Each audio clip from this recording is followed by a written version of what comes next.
Welcome to the Sabby and Jaybe show. My name is James Fauntleroy. I am one of your hosts. So good to see you. Hello, Sabs, my co-hostess with the hope mostest. What's going on, Jaybe? What's going on? We got so much to discuss.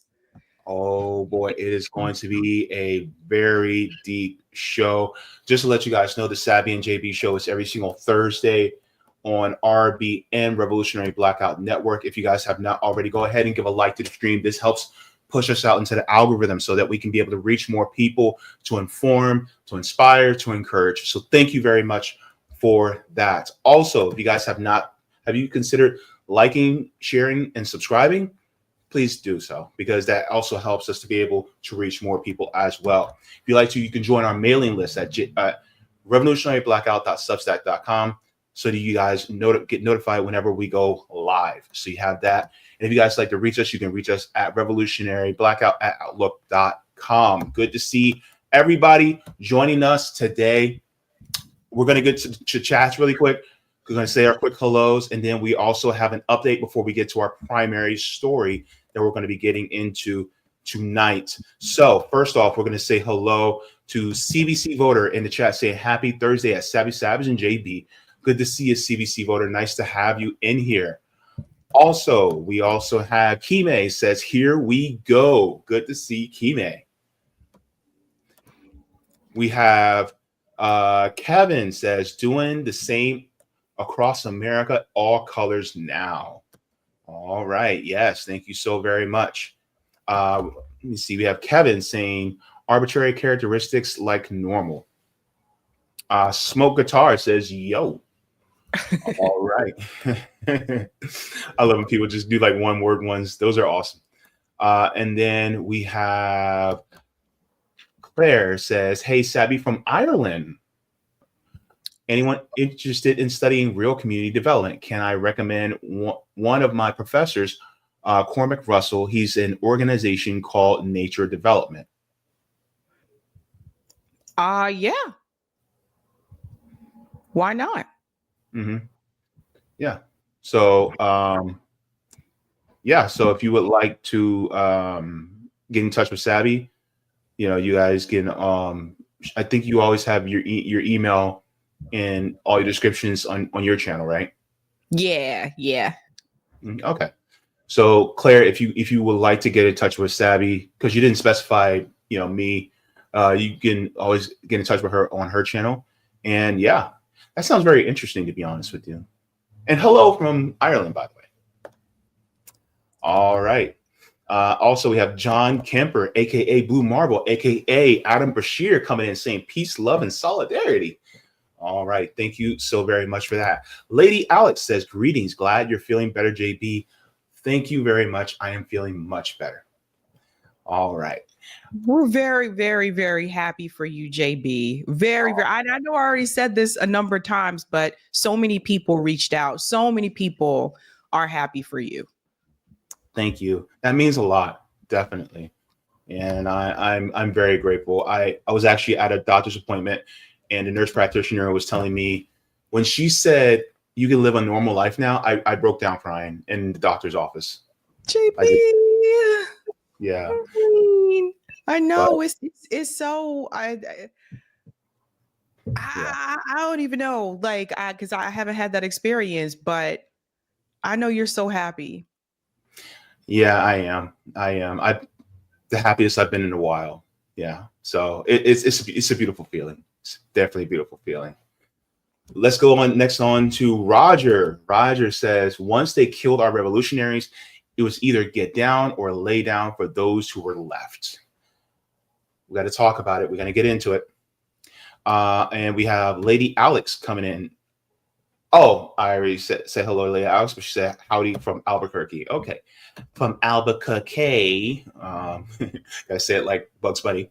And then we're going to do two more. All right. We have AJXNI says, salute to Jaybe and Sabs. Thank you. Thank you so much. And then Sunlight says, hello from Florida, Sabby and Jaybe.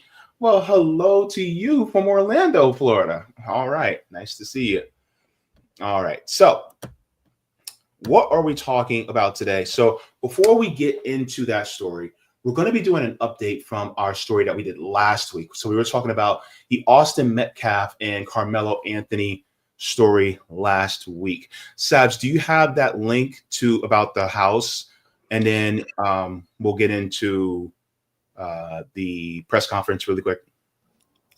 Yeah. Oh, you want the house link first, not the video? Yeah. The reason why I want to do that first is because I want to set that up. So because people will be like, what is she talking about? And I just want to get into that. Really yeah, quick. 1 second. Let me grab that because that explains like what everybody is venting about. Yeah. I'm just gonna answer this really quick. Jaybe, are you going to the African Liberation Day next month in Tampa? I was going to go, but due to me being immunocompromised now, my immune system being suppressed because of the transplant, I don't think I'll be able to go.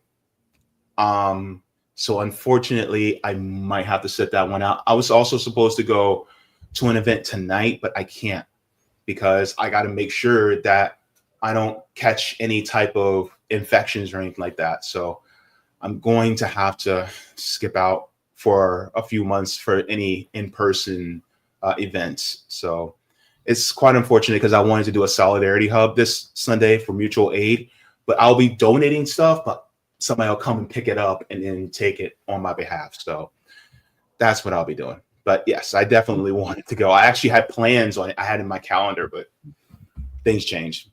Got a kidney. So all right, Sabs, whenever you're ready. I got it, and I got the video too. So I got the video already, but oh, you got the video? Okay. I got the video. I just needed the Let me show everybody what the problem is, right? So there was an article that was published by the New York Post about Karmelo's family, Karmelo Anthony's family. And let me show you that article here. And it stirred up a bunch of rumors, and we got to put it to rest. So let me go ahead and show here. So it was this article from the New York Post. Karmelo Anthony, let me make this bigger so people can see it. Sorry about that, because it's a little. All right. Karmelo Anthony renting a $900,000 home in a gated community with family, bought new car after release on bond in Austin Metcalf murder case. So this article that was published, right? Number one, it's wrong. The information is incorrect. However, what happened was that a number of, in particular, conservative influencers, they took this article and it was just like, bam, like Jaybe knows. They started retweeting it on social media. They made videos about it. Black ones too, by the way, guys. It's not just white people who did this. Black conservatives did it too, lying about his family, etc. Regardless how you feel about this particular incident, that's no excuse to make up lies. And so what happened was that stop sharing here. The owner of Give, Send, Go, which is the website that people were donating money to Karmelo Anthony's family. It's kind of like GoFundMe. That's where they were donating money. The owner of the site went on to TMZ and said that the Karmelo Anthony's family has not withdrawn any funds from that account. Now that came out after all of the smears from, and like I said, it mainly came from conservative influencers that were attacking Karmelo Anthony's family, saying that they took the money that was sent to them for the case and used it to buy a brand new home in a gated community and got a brand new car. That was false information. The owner of Give, Send, Go corrected that and said they haven't withdrawn any of the funds. But those influencers did not correct that story as of right now. Yeah. So the videos are still up there. So you have people who are conservative commentators, they took this and they ran with it. And I haven't seen any of them make a retraction yet. So a number of us were correcting their posts saying, this is false. This is false. You guys need to apologize. You need to issue a correction. And they haven't done that at all. Yeah, absolutely. And so, one of the things that me and Sabby were talking about was, where is his parents speaking out? Well, Karmelo Anthony's mother has given a statement at a press conference. So we're going to go straight to that first, and then we'll talk about it on the other side. So let's hear it. In wake of this tragic incident, our family has been under attack. Whatever you think what happened between Karmelo and the Metcalf boys, my 3 younger children, my husband, and I didn't do anything to deserve to be threatened, harassed, and lied about. The lies and false accusations that have been said about us, especially over the past week, has been overwhelming. The lies and their amplification put my family in danger, as well as everyone in our community, everyone involved in the investigation, from the police, the attorneys, and the court staff. Our address and my husband's previous employer's address has been put on all social media platforms. My husband had to take a leave of absence because he's afraid what may happen to our family. His mental health is deteriorating day by day. We have endured death threats. My 13-year-old daughter is afraid to sleep in her own bedroom because she's fearful of what may happen to her. And let me be clear, the claims that were used about the public donation to buy a home or anything else are completely false. We have not received a single dime from the Give, Send, Go fundraiser. And the co-founder has stated that clearly. In the reality, we were just notified yesterday that we could begin to withdraw funds. Pause it, Jaybe. And it still takes several days to receive those funds. This is what I'm glad she said that, because this is what people don't realize. Like when we fundraise, and Jaybe knows this too, like a lot of times with these sites, like you can't withdraw all the money at once, right? Maybe if it's like $20, that's different. But for the most part, you have to either set it up in installments or whatever. Like even when I fundraise and I use Spot Fund, I can't just say, okay, give me all this money now. Like you have to set up a payment process. So for the people to even just fall for this and say, oh, they took all that money and bought a brand new house. First of all, they already had the house. Yeah.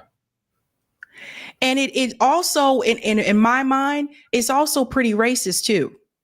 Because what some of these people are saying, and the black ones too, by the way, what some of them are saying, they're alluding to is that this family couldn't have afforded to get that house and those cars on their own. Guys, do you know how many black families in Texas have nice homes and nice cars? The cost of living is cheaper. Like just think about, like this shit pisses me off. It really does. Go ahead, Jaybe. No, it's because here's the thing.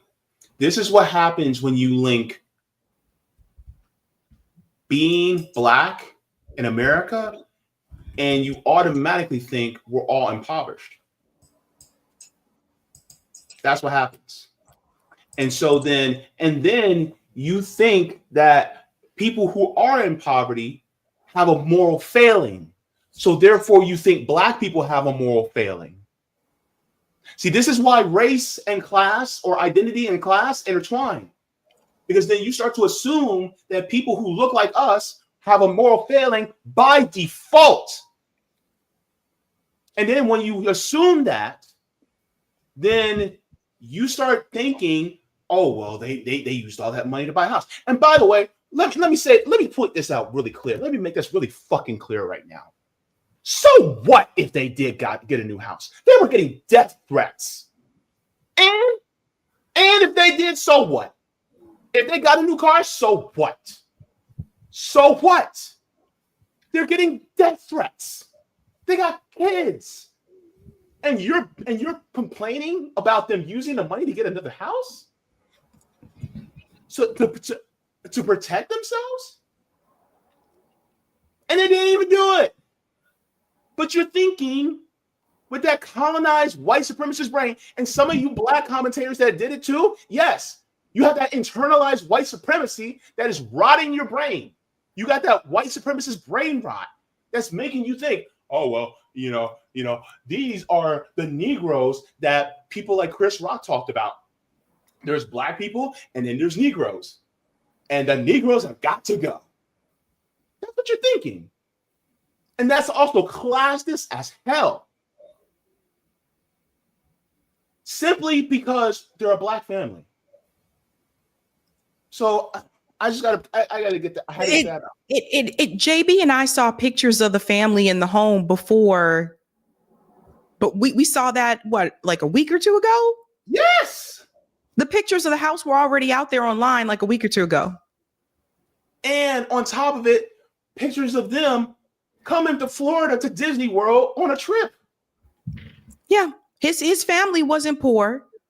I mean, look, I would say upper middle class. Yeah.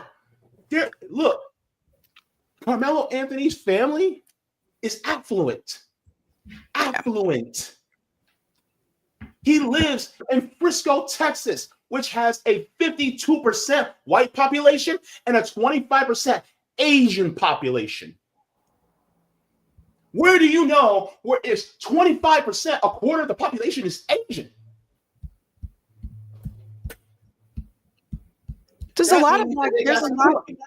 People need to understand there's a lot of black families, particularly down south, living like that. The cost of living is cheaper, like in the South, right? So it was just so the ignorance that I saw online, the things I saw from people. How else could they afford that? You see what I'm saying? Yeah. So I'm gonna go to finish this up. Let me go back just a few seconds, and I'll continue. Those funds once a request is made. I don't know why we are being targeted and discriminated against before a fair trial. Our son deserves the same rights under the law that everyone is afforded to. He's been raised in a 2-parent home with structure, stability, love, and we put God first in everything that we do. We believe in the Constitution. We believe in the laws of this state, but those laws must apply to all of us, not just some of us. Mm-hmm. To be clear, we will not speak publicly about specific details of what happened under the tent on that rainy and awful day. There's an active investigation that everyone involved wants to be full and fair. We believe in legal process, and that is where the truth will come out. To the family who experienced the loss, my heart truly goes out to you. To those who have supported my family, thank you from the bottom of our hearts. We ask for your continued support, patience, and prayers as we navigate this difficult process. Thank you. And wake up. So that was essentially the entire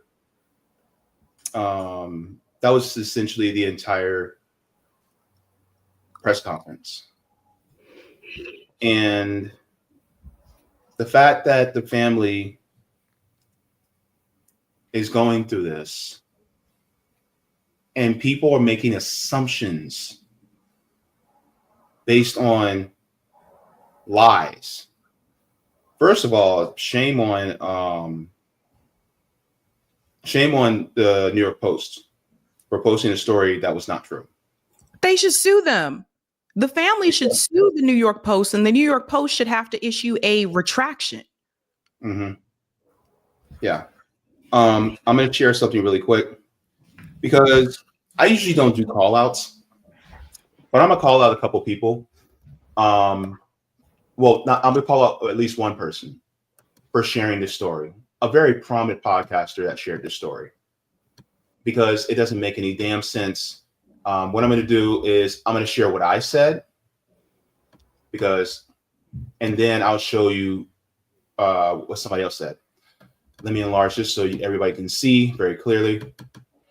I said, if you share the false stories about money being spent by Karmelo Anthony's family, you need to retract that story or delete the post. You're spreading lies about this family for your own selfish gain. If you refuse to, then shame on you. And I mean that, right? So, Tim Pool, come in. You shared that story. You shared that story, and you're damn wrong for sharing it. You shared a false story about this family to your millions of followers. And people will be like, well, JB, do you have evidence that he did that? Yes, I do. In fact, let me show you. Because he did that yesterday. Let me share my screen. Because Tim is wrong for this. He reposted the New York Post story and said, holy fuck, these people are scummy. That's Tim Pool. Yep. Like, no. You're not going to do that. You're not going to sit here. Look, I'm going to tell you right now. RBN is a black ass channel. And what we're not going to do is we're not going to sit here and stand highly by while you make lies and help defame without any evidence on what you think may or may not have happened.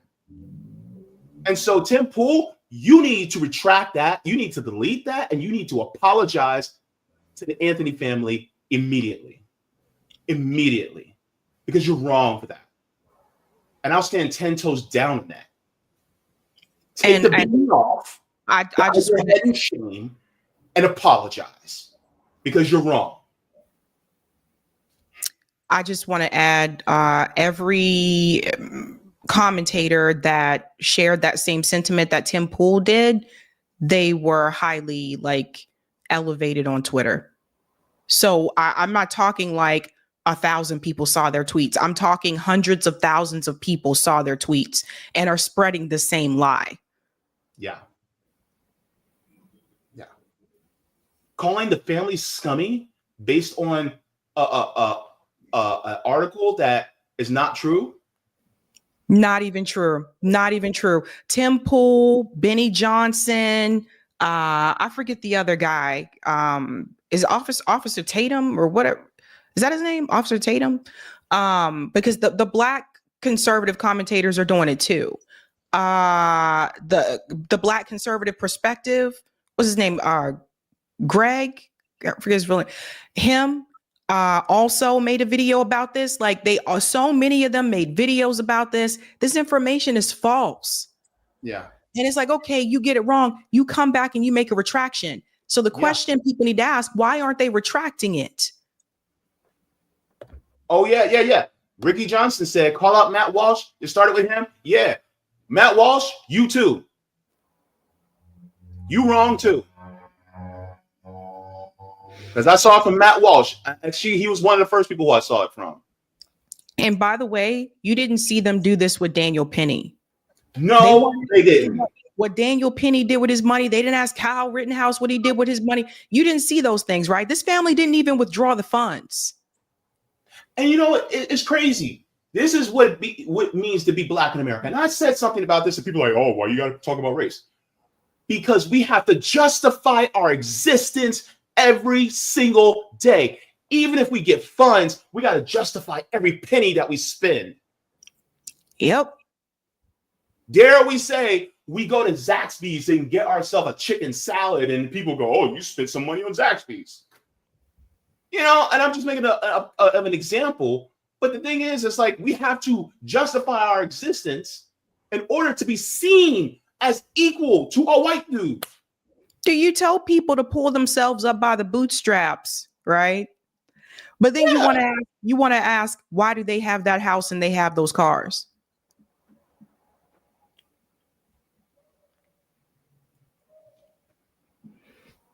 Hey, hold up. We talked about this last week. Go to last week's show and go and watch it and then come back. Yeah. We already talked about that, right? And so everybody who goes, well, there's a kid that's dead. Yeah, there's a kid that's dead.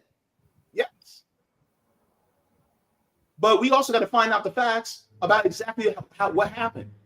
Was it self-defense or was it murder?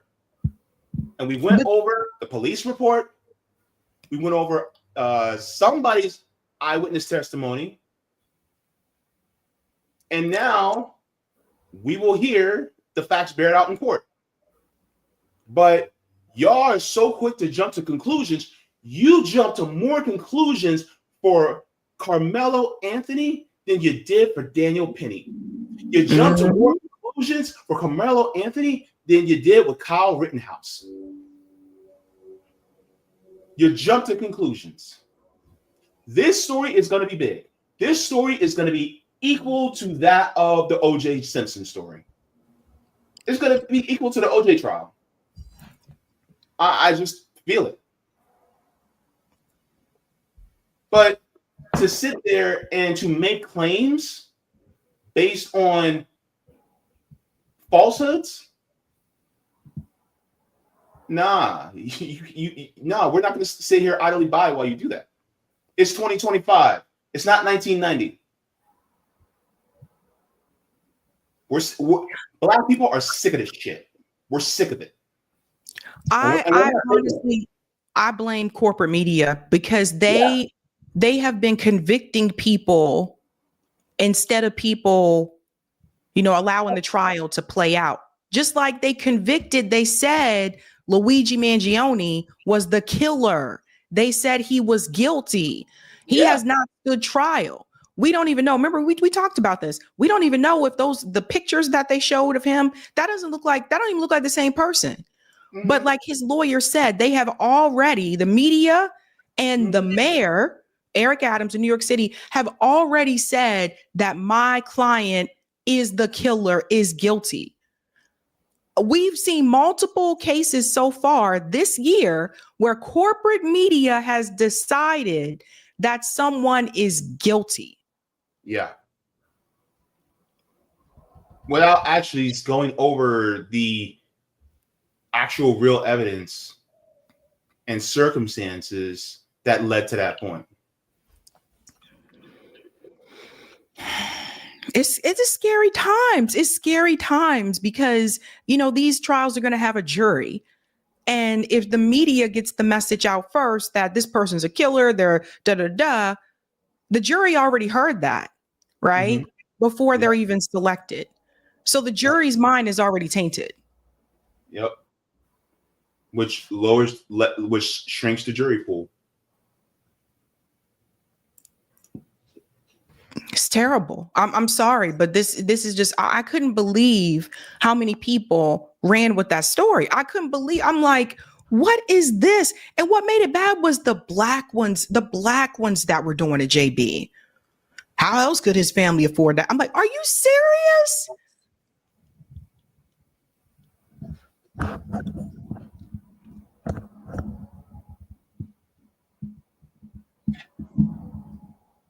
So we just wanted to give you guys an update on that.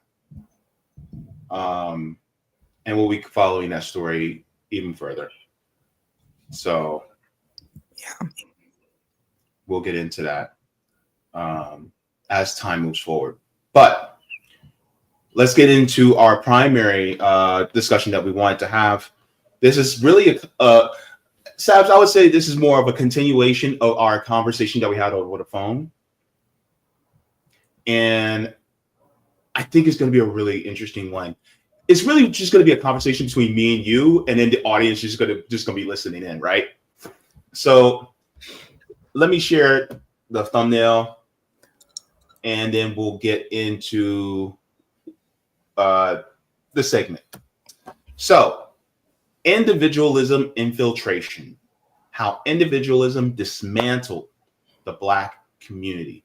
We're going to be getting into this. And so one of the things that I want to do is I want to go over this particular first video that I wanted to talk about. And we'll get into this right now.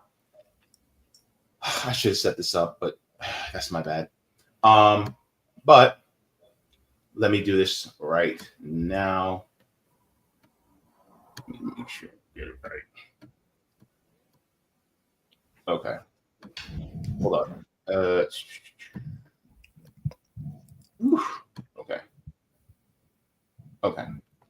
All right. So let me share the screen, and then we'll get into it right now. So as far as individualism goes, when we say individualism, we're not saying individuality, right? There's a difference.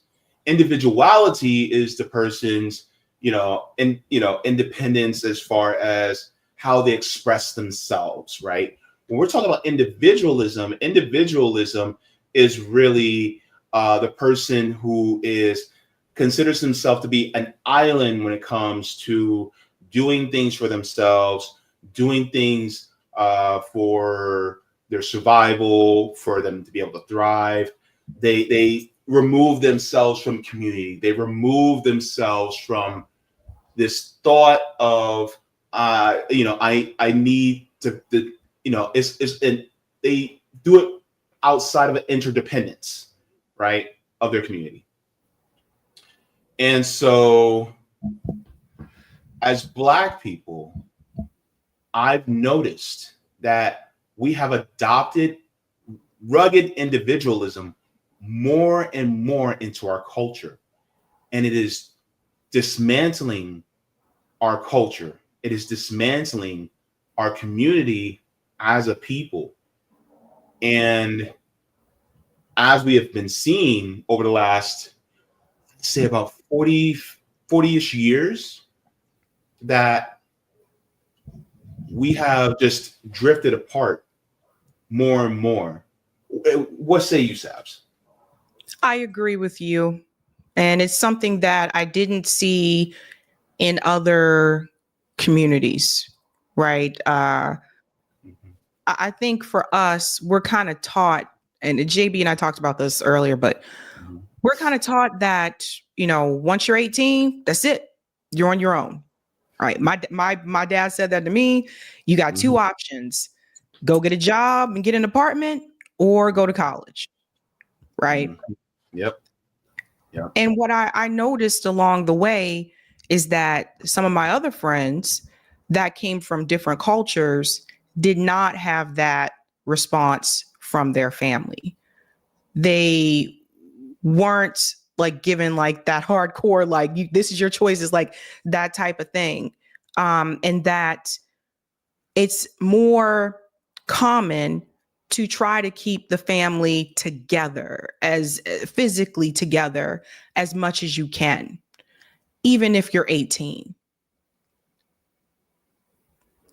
This is how some people, and we talked about this is how some people, you guys know this, like some people have been able to start like YouTube channels, people always say living in their parents' basement. They're not always living in their parents' in the basement, but some people have been able to do that because their parents, they said, I want to start a YouTube channel and maybe want to pursue doing this full time and focus on it. Or the parents, seems like sometimes from other cultures, were willing to tell them, go for it, give it a try.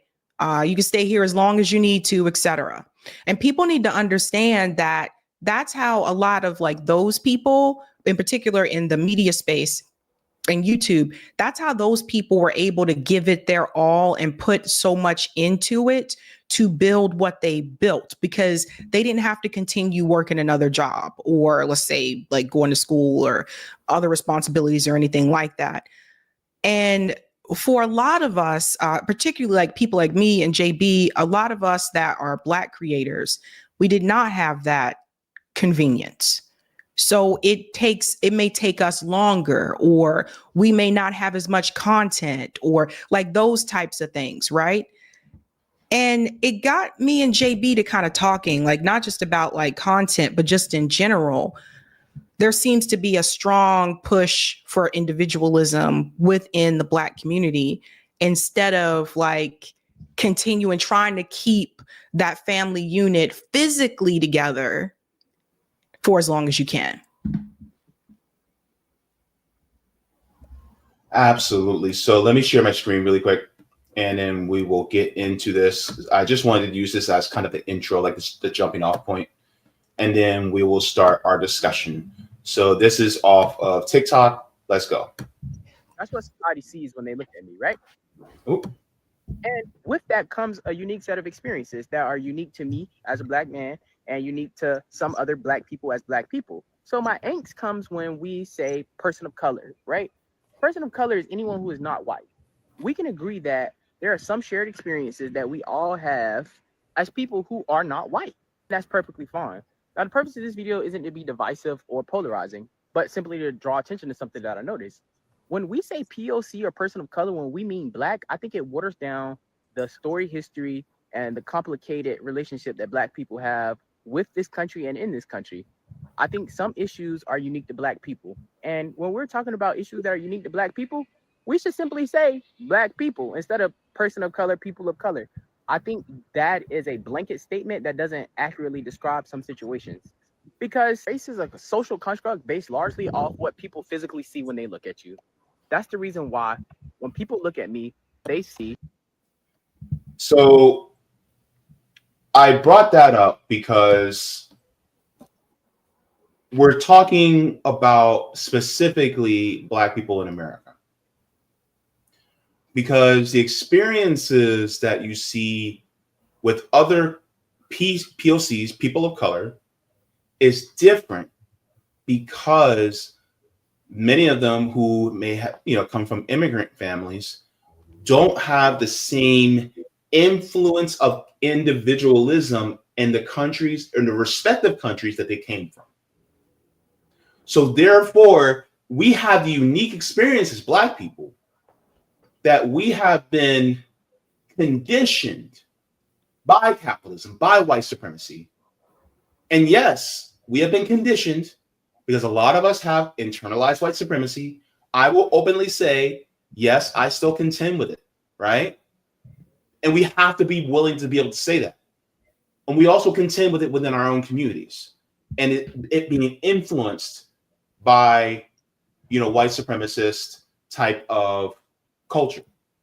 And so this is why I wanted to make sure that I delineated that, because a lot of times people say, well, my community has, individualism too. And it's like, yeah, but your family, your community has gotten that individualism once they came here, and they've been here for a while, but it's still not to the same degree as us, because I'm gonna be honest with you. And I hope that this doesn't sound too brutal, but our community, our sense of community, it was beaten out of us.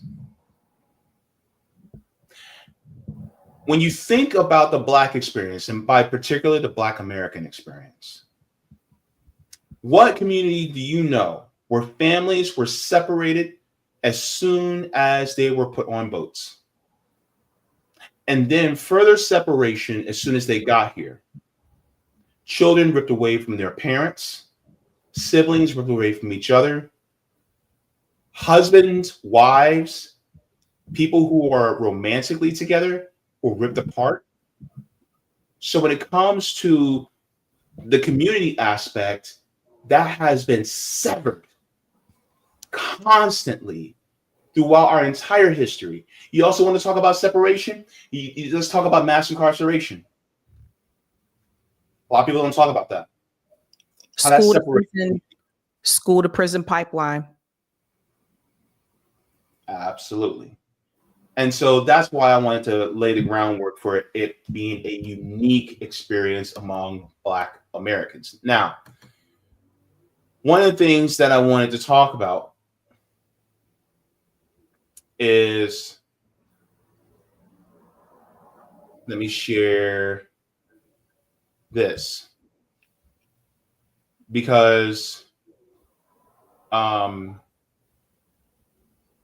there was this video that this young lady had created, and she was talking about individualism being a part of white supremacy. So, let's get into this, and then let me share my screen, and then we'll get into it right now. All right. Can I go back? Yes.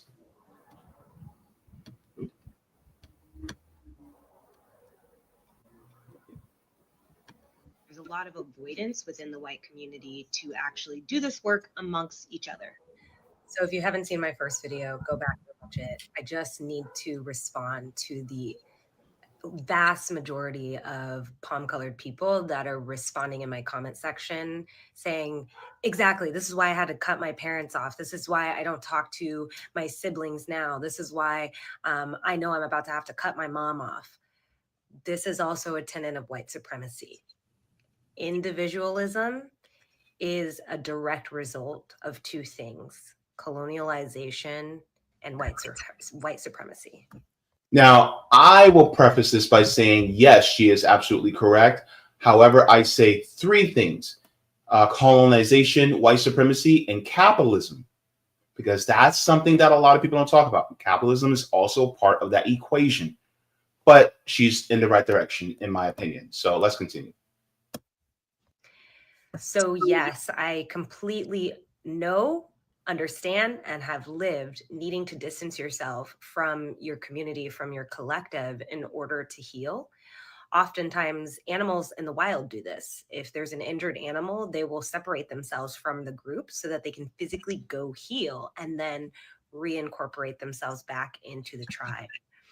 So I just want to give you some food for thought, because what colonialization and white supremacy has done, it has ingrained white culture to ostracize each other, and breaking down those inherent needs that we have as a species to be collective and communal. So individualism is a tenet of white supremacy. So it's our cultural story in the Western world that we make it on our own without help, while pulling ourselves up by our bootstraps. Like, it's a toxic denial of our essential interdependent need, and the reality that we are all in this literally together. So with that being said, Sabs, one of the things that you and I talked about was, where does this start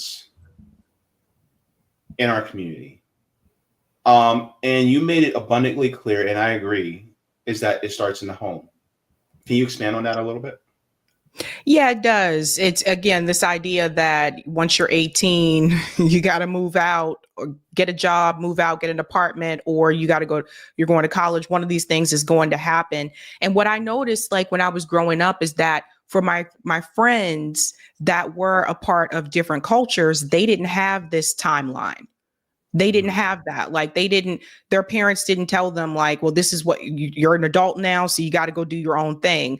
They were able to stay at home as long as they wanted to. I mean, most of them chose not to, but they had that as an option. They didn't have that pressure of, I got to go get my own thing. Another thing that's really important, particularly here, you'll see this a lot in the Northeast, is that there are not the single family homes, but like the multifamily homes. This is a little bit more common up here, where there's a first floor and a second floor, but they're like two different apartments.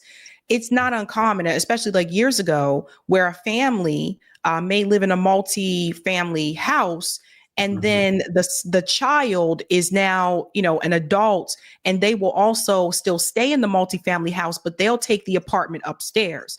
The point being, the whole family is still together, right? So we're talking about also extended family. These kind of things are not uncommon. And I think there is something to be said for that. I had a student one time who was from India, and I say student, but he was an adult, so just keep that in mind.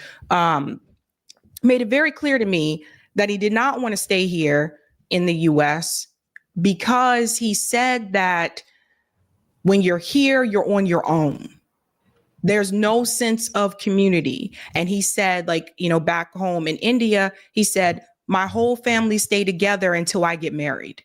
When I get married, he said, even my wife can come move into the house with my family. We don't really do that here. Like it's not as, I feel like maybe a little bit more like back in the day or whatever. But again, it's this idea that you are on your own. You're on your own. And I look back on that and I question, like, maybe as a community, that wasn't the right thing for us to do. Maybe we shouldn't say, yeah, you're on your own. Maybe we should have tried to keep people physically together for as long as possible. Now, if they want to go move, fine. But I mean, just think about what it's like to not have that pressure.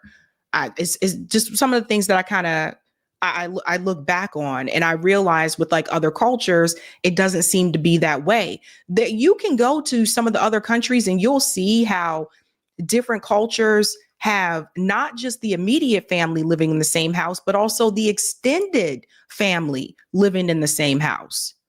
Mm-hmm. So again, it's up to you if you want to do that. But there seems to be, particularly within our community, that once you're on your own, you're on your own now, you're on your own. Also, don't come back home. Some of my friends were told that too. Okay, you're in college, and then most of us have financial aid. So just keep that in mind. You're in college, do what you got to do, get your degree, you graduate, you get a job, you're on your own. Don't come back home. Mm-hmm. And the reality is more people did have to come back home. People had to come back home during the 2008 housing crisis because the jobs just really weren't there. People had to come back home during the pandemic. So when you shut those doors like that and say, don't come back home, I feel like that's not the right message.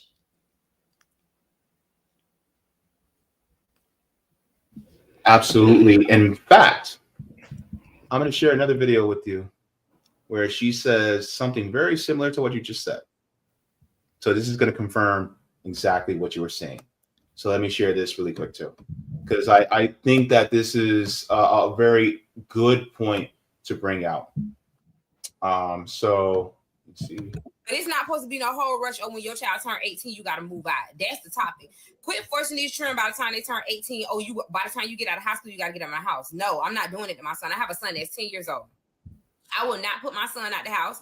I will not force my son automatically when he turns 16 to go get no job. I will not force my son to go use his name on no credit, none of the rest of that. Why? Because my child is still a child. My baby's not ready for them kind of things. When you come out of school, damn, you done did 12 consecutive years of school. You get one come from, and then if they want to go off to college, they want to do something else. Like, why would you force that on your kids?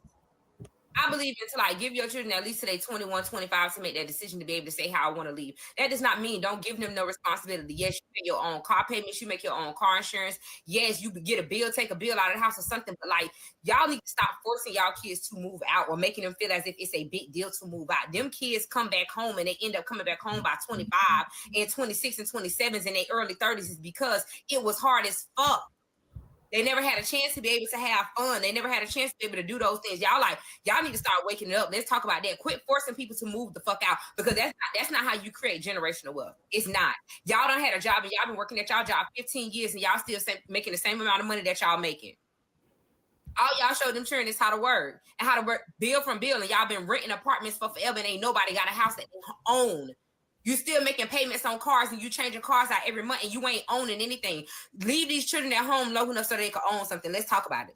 Let's stop bragging about the fact that you got your own place and then every 6 months you got to move. Or every time it's time to renew your lease, you can't do it. Or you got to go get a CPN and the rest of it just to be able to live somewhere. Let's talk about it. Because y'all getting on my nerve. It's not a big thing to move out of your parents' house. If you have that obligation or that choice to be able to stay home, stay the fuck home until shit makes sense for you. Don't try to be like the rest of these children. Take advantage of staying home. I'm going to let mine stay home. Just saying.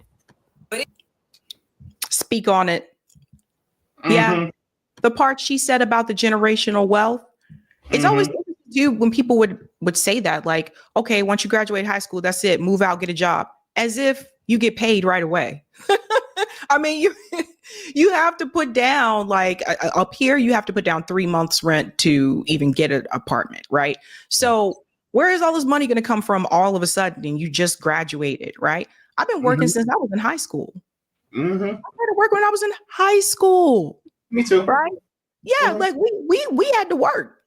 Like, so I think like the whole thing is that why not let them stay there and save their money so that, yes, you can build generational wealth? Because you're right. She's right. Like when you push them out there like that and they get whatever job they get, these jobs don't pay that much these days anyway. They get whatever job they get, then most of their check is going to rent. So they're not really putting much money in savings, which means they're not going to build any generational wealth. Isn't it better to let them stay there at least for a couple of years so they can save their money? And don't get me wrong, like maybe they should pay you something, right? Whether it's you can decide if they want to pay the water bill or something like that. I don't know. You figure this out. But what I'm saying is that why not let them stay there for a couple of years so they can save their money?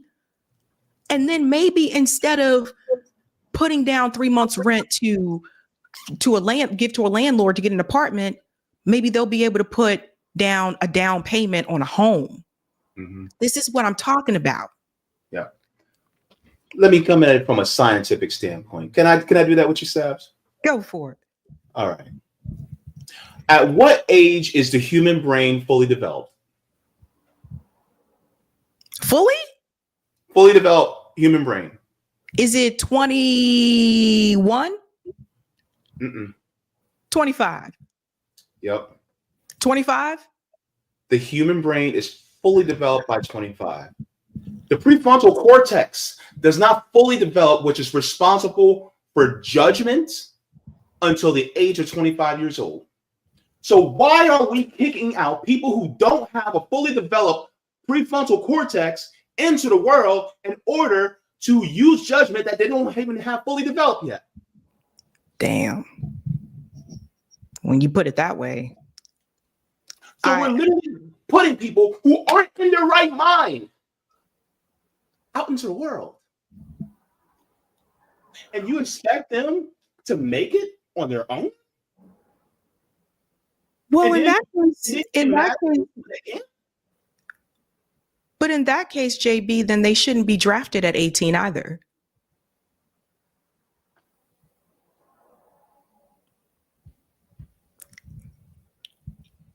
My point exactly.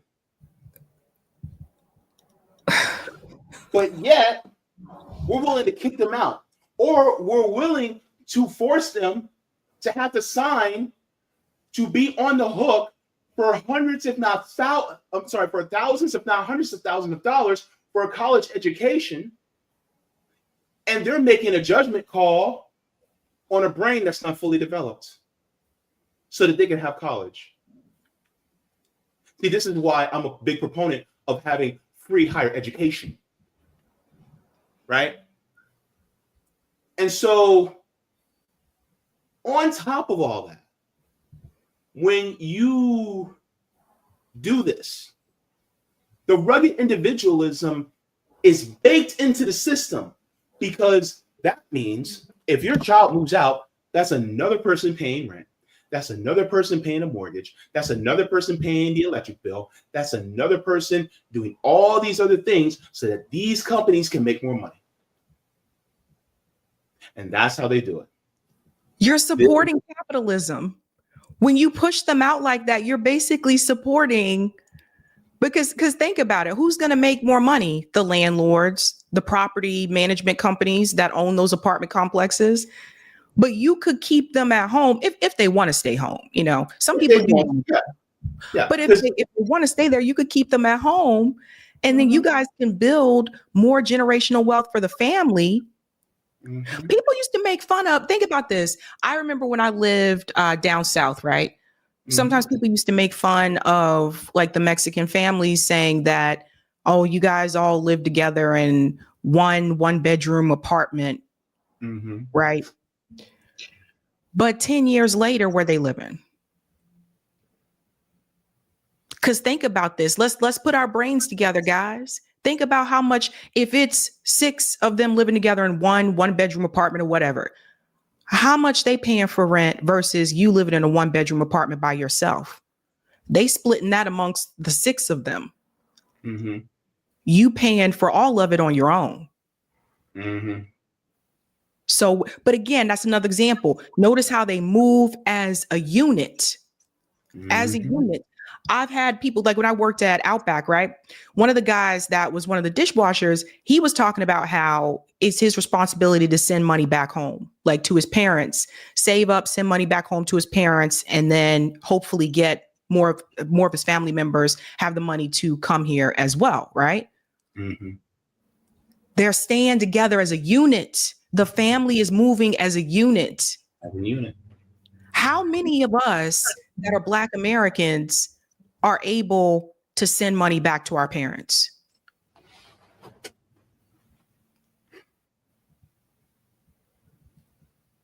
I don't know many. I'm asking seriously. How many of us are able to say, "Oh, I'm sending money back. I'm sending money to my parents"? Mm-hmm.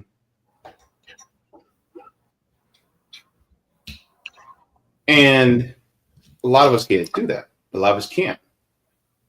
Because a lot of that generational wealth that we would build at least has some type of cushion. It's not there. Now, personally, I moved out when I was 18. I made the personal choice. I'm going to tell you exactly what my mom said as soon as I decided to move out. Are you sure you want to do that? I said, yeah. She was like, all right. I mean, I'll help you, to find a place. But, if you decide to change your mind, you don't have to go. But because I'm such an independent person, I decided on my own to leave at 18. And it wasn't because me and my mom had any rifts or anything like that. We have a beautiful relationship. We always had a beautiful relationship. But the thing is that I'm just a very independent person. But at the same time, it used to be our culture to stick with each other, but that got beaten out of us. When other immigrants come over, they still have the culture of togetherness when they come here. And so that togetherness, they carry that over, and then that still helps them to move as a unit, to be a cohesive group so that they can build together. That's right. But because we've adopted the white supremacist mentality of you got to be on your own, you got to be on your own, and especially young Black men, as soon as you turn 18, foot through the door. If you're a young Black woman, you get a few extra years, maybe 24, 25. I'm sorry, 22, 23. It's like, all right, then you can go. But us, as soon as we turn 18, nah, boy, you got to go because you're a man. And you got to be able to survive on your own. I was going to say, I think it's even harder for men. Like Jaybe and I were basically kind of raised to be independent, right? Like I know we talked about this before. Like I was an independent kid, and we had the conversation about the guy that was at McDonald's, right? We were talking about how, well, when we were 10 years old, you know what I mean? Like we were given a key. If we got off the bus, like we knew how to come into the house, sit down, do our homework, whatever it is we need to do, and wait till our parents got home from work. I mean, we were raised to be pretty independent. And sometimes I look back and I question, like, was that necessarily the right thing to do? I mean, I think we were more prepared, like, for the real world, like, because of that. But I just think there's something about building community. There's something about, like, having the family unit together. And I want to bring up another thing that disrupts the Black family in the United States, and that's the military. And I know that from personal experience, right? The recruiters, a lot of times, things are a little bit different now because they're recruiting people via Twitch as well. But the recruiters back then, they would go to the schools that were typically in low income or poor, like Black or brown neighborhoods. And that's where they were doing a lot of their recruiting. Look, we got all these benefits, come join the military, that type of thing. That's how, like, my family became a part of the military, right? Well, what comes with that is you're going to have to move around, and you're going to have to move around a lot, especially if you go into the army. You're going to be moving around a lot. So that means deployment. So now when you talk about physically taking the family apart, we are more likely to have that as well, because we are more likely to go into the military because we're living in those impoverished conditions. And then they come to those areas to recruit us. And next thing you know, we're deployed to Germany, or we're deployed to, California. And there were several of my uncles that were in the military at some point in their life that may not have stayed in long enough to do the full retirement, but were in the military at some point in their life. And yes, that took them away from the family, and they've kind of lived, all over the place. But that's another thing. Like I said, when you have more money and you have more resources, I do think it's easier for you to keep the family together. But what I have noticed from other cultures, when they don't have that money or the resources, they still keep the family physically together, but they do it in ways that I think would be uncomfortable for the rest of us. Like I said, everybody living in like a 1-bedroom or 2-bedroom apartment. So no one has like their own room or whatever. Or privacy. That's another thing, right? So like I said, people would make fun of them and stuff like that. I remember when I was growing up and that kind of thing. But then I looked down the line years later, and then they own a family business and they're buying a house. And I don't know, like we really have to take a look at this and start asking questions. Like, are we doing that the right way? Yeah. And another aspect about this is, sometimes some Black parents will chase their kids out of the house. And by chasing their kids out of the house, I mean, if they are especially LGBTQ, oh, you got to go. I can't have that lifestyle around me. I don't need that. And then next thing you know, oh, we're out. We're on our own. And so therefore, it's like, if you got a child that's trans, you don't want them around your house. Or if you got a child that's gay, you don't want them around your house, right? And so then that also contributes to the rugged individualism, because now we got to be on our own, and we got to be out there, and we can't build generational wealth either. Religion too. I do know people like from my high school that were kind of disowned, pushed out by the family because they didn't want to go to church. I'm dead serious. Like, people, when I've told people this before, they laugh. I'm like, no, I'm dead serious. Like, I know people that their families were Jehovah's Witnesses. When they turned 18, decide like, look, I don't, want to practice this anymore. Parents cut them off, didn't want anything to do with them. I know kids I went to high school with that were Pentecostal. I told you about the Pentecostal days. That were Pentecostal. Family didn't want anything to do with them, cut them off, say you got to get out, stuff like that. Religion is another one. Yeah. And so that's a whole nother aspect that we just don't talk about. And then, of course, the systemic poverty, where you have the school to prison pipeline, and how many people where you have young men doing, dumb shit because they don't have a sense of community. And then they wind up either in jail or in the pen, because it's not that they moved out, it's because the police got them and now they had to move into as property of the state. Right? So that's one of the points that I think that is really indicative, is that because that sense of community is not there, then of course it also leaves us open to trying to find community in places that aren't really ideal for us to find community in. So one more I want to add about that, another one that splits us up. I just thought about it because you're talking about school to prison pipeline. Kids being taken out of the home. Like, for example, think about the people in California that were targeted by Kamala Harris's truancy policy. Remember, they took the kids, the parent. For those who don't know, the truancy thing was that they were punishing parents whose kids were not in school when they were supposed to be in school. Like the kids weren't physically going to school and they were supposed to be there during those times. Now, again, there's a number of things that can happen where you see your kid leave the house to go to school when you leave to go to work, and the kid can turn around and decide to skip with the kids, the friends, and all that stuff. There's a number of things that can take place here. But the thing is, those kids were then taken from the family. That was primarily Black families that were targeted there. So that's also splitting up the family, the kids being taken out of the home. Now the kids are put into the system, or they end up in a group home, and group homes are horrible. I don't care what anybody says. Or they end up in a group home. Then once they turn 18, the state is not responsible for them anymore. They're all out on their own. Mm-hmm. Absolutely. And so ultimately, that's a whole nother part. There's something else that I wanted to play as well, because we talk about, and this young man brings up some interesting points that I think is interesting.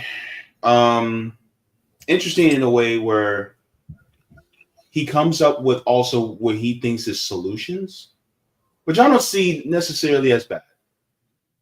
But it really talks about some of the issues I think that we also have hangups with.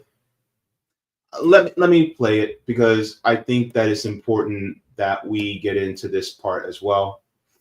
His name is Justin Scott. He's been getting a lot of views lately. And so I just want to share this too, because this is going also into relationships. Oh, let's get into that. So it says unpaid labor, a better model for Black couples. All right. So now we're going to get into the couples aspect of it. Sure. Hold on. So today we're going to talk about a more ideal dating model than traditional for Black people, because the traditional dating system was built on white wealth and government handouts that excluded us, right? So this means regardless of what we pick, 50-50, 100-0, none of those are going to work, because Black people experience economic theft, unpaid labor, and social instability at higher rates. So we need a system that prioritizes fairness, stability, and collective power in a relationship. So I call this the Black legacy model. It's a framework designed to counteract systemic barriers, redistribute labor fairly, and build generational wealth for us, because Black love can't thrive under a system that wasn't made for us. So here's the first core pillar: financial partnership. It's not who pays what. Here's why the traditional model fails. Black men have been locked out of wealth building, right? Redlining, mass incarceration, job discrimination, and Black women had to work and run households, double labor with no recognition, and that wasn't sustainable, right? White couples succeed because they inherit assets. Black people often inherit struggle. Here's where the legacy model fixes it: income-based contributions. Whoever makes more pays more without resentment, period. That's the end of that discussion. Economic flexibility. If one partner is in career building mode, the other one provides stability, but the goal is long-term balance, right? Asset accumulation over consumption, right? Stop the paycheck to paycheck cycle, prioritize home ownership, investments in life insurance, but financial transparency and education. Talk about money openly. No more financial secrets or struggling in silence, right? No one should feel like a provider or a burden. We are building together, right? This is a building together. The second pillar is the So let's talk about that first, right? Because when we get into like this whole 50-50 thing, right? I think it's kind of clouding our judgment. It's like, no, it's like, it's the household, right? It's the household that you're providing for. And that individualism says, oh, well, this is my money and this is just my money, even though we're together, even though we're living together.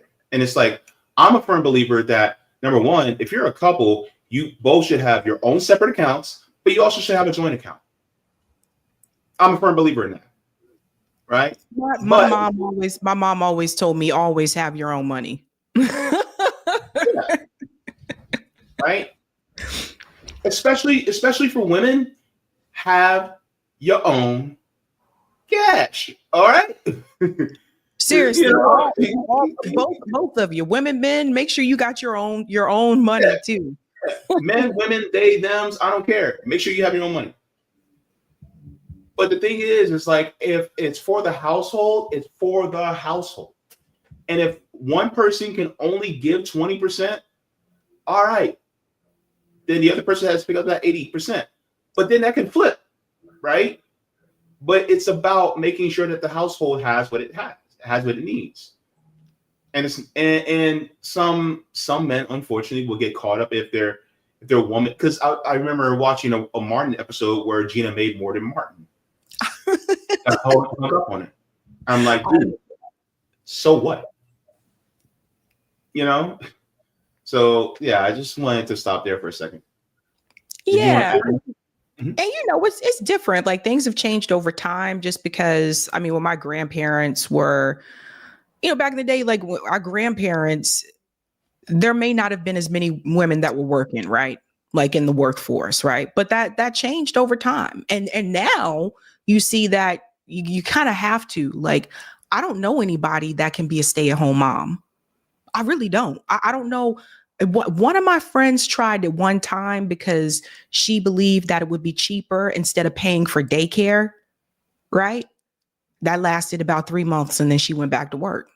I'm not kidding. Nowadays, I don't know anyone that can afford to be a stay-at-home mom. Yeah. If you're in the chat and you do, let me know. Yeah, definitely. Let's continue. Because he gets into something that I also really want to get into too. We are building together, right? This is a building together. The second pillar is the redistribution of labor, fairness over gender roles, right? Here's why the traditional roles fail Black couples. Black women do more unpaid labor, housework, childcare, emotional labor, even when they work full time. Black men are expected to financially provide even when the system puts them at a disadvantage, right? That kind of creates an emotional tension. But here's how the Black legacy model resolves this. Labor is shared, not assigned by gender. If you live there, you clean there. If you eat, you cook sometimes. Emotional labor is recognized and reciprocated, right? So if she listens to your struggles, listen to hers. If he needs reassurance, give it too. It really is just about helping each other. No one partner is overworked while the other coasts. Balance is what creates longevity. It is not your feelings. So that's a whole nother thing. All right. Some of y'all gonna get mad at me, but it is what it is. Look, we all gotta grow, right? Rome wasn't built in a day and nobody's perfect. But the whole idea of gender roles, like this is your role because you have these genitals. Absolutely not. Because here's the thing. If I'm the better cook in the house, who do you think is gonna be making dinner? Right.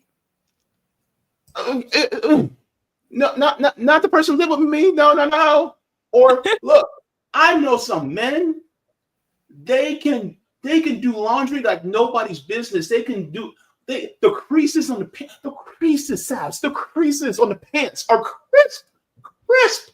My God. And I'm like, your wife do that? Oh no, man, she can't do laundry for shit. I do the laundry. Okay, here's my thing. If this needs to be done in the house, somebody do it. It doesn't matter. It doesn't have to be done by a role based on your genitals. Like, what the hell is that? That's some individualistic bullshit, right? And so that's a whole nother thing. We get caught up on this gender role stuff. No, I feel the same way. I do know some people that are more traditional in that way. And I'm just like, well, if your wife gets home from work later than you do, why are we waiting for her to make dinner? Like if she gets home at like 8:00, come on, man. Like, come on. Sunlight said, Jaybe, I'm not doing yard work or taking out trash for the man around. Look, here's the thing. There's some women that actually enjoy doing yard work. If they enjoy it, then fine. Right? Do we? Do we? I don't think we do. There's some. Okay. Have you ever met a woman who likes to garden?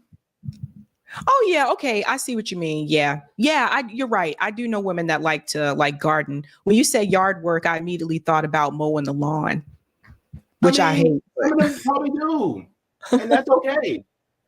right? Like I remember back when I was evangelical, we were help building one of the churches, and this big old red truck drives up, and it said somebody's plumbing, right? I was expecting to see a dude come out, jumps out, this woman comes out, hair pulled back, she got her sleeves up, she got her tool belt on, she going in there to put in some toilets. All right, cool. And she got a husband.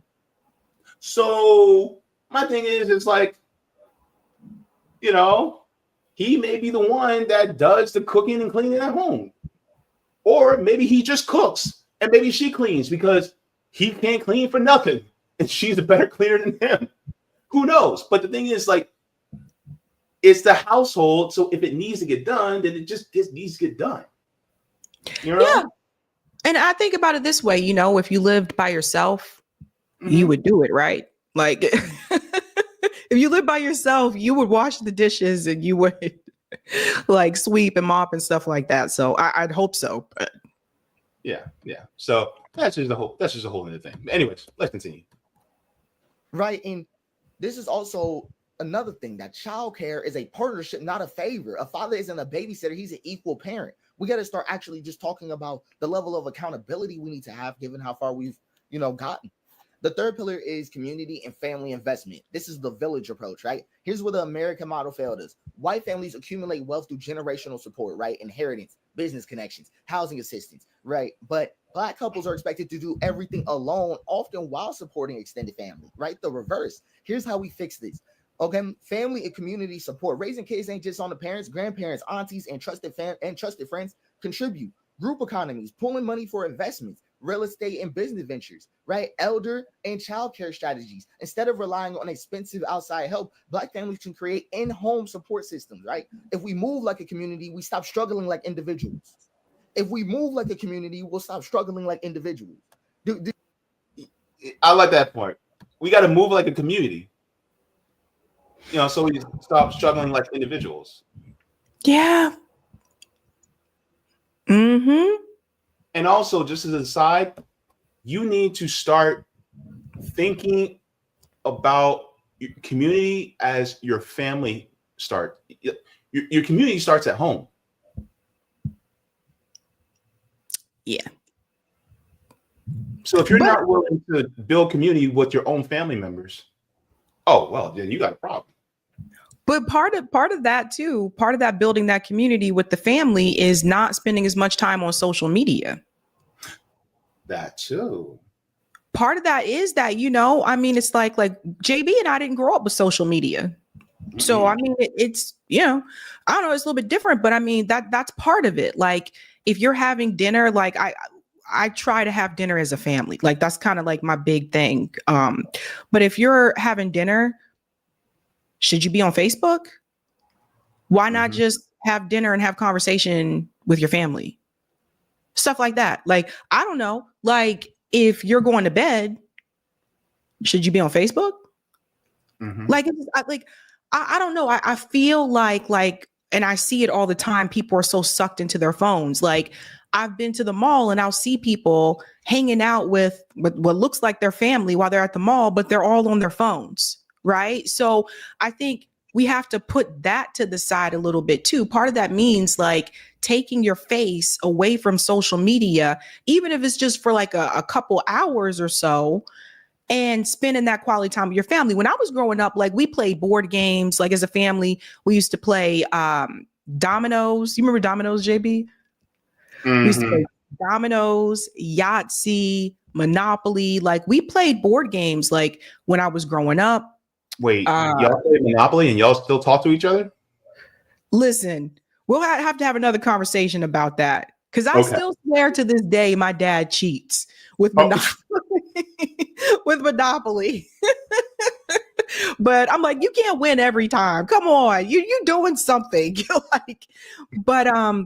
we played board games and stuff like that, or we'd go to the movies, or we'd have movie night like at home. But I do feel like social media kind of changed that dynamic. So I think, sometimes it's on the family, maybe on the parents to say, all right, everybody put your phones away. We're going to do this. We're going to play board games. We're going to, I don't know, like those types of things. When JB and I grew up, kids played outside. I don't even see kids playing outside. Yeah. Never. Absolutely. Yeah. Like you knew who was at whose house by how many bikes were in the yard. Yep. And you can go to your friend's house and like you didn't have to text someone and say I'm coming over. People would just show up. Like you would just show up at your friend's like apartment or whatever, a house, and say, hey, want to come outside and play? Or if their parent answered the door, this is my favorite. Can so and so come outside and play?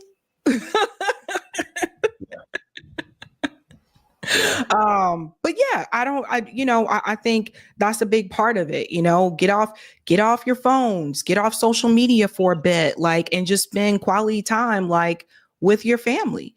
One of the things that drove me crazy, this is why I don't spend much time on Facebook anymore. That and the fact that I can't get through 2 posts without seeing a Facebook ad. That's really annoying. But part of the reason why I don't post as much on Facebook like I used to or spend as much time there is because I would go to dinner, like hang out with friends or whatever. And I would say, oh, by the way, did I tell you that I got a new job? Yeah, I saw it on Facebook. Mm-hmm. So that's why I stopped doing it. I'm like, what's the point of having conversation if everything they already know because they saw it on social media, or I already know because I saw it on social media. Mm-hmm. So yeah, basically. So as far as that video is concerned, I put the link in the chat for people so that you guys can watch the rest. It's actually a really good, very good tips on solutions for especially, and even if you're not Black, you don't have to be Black.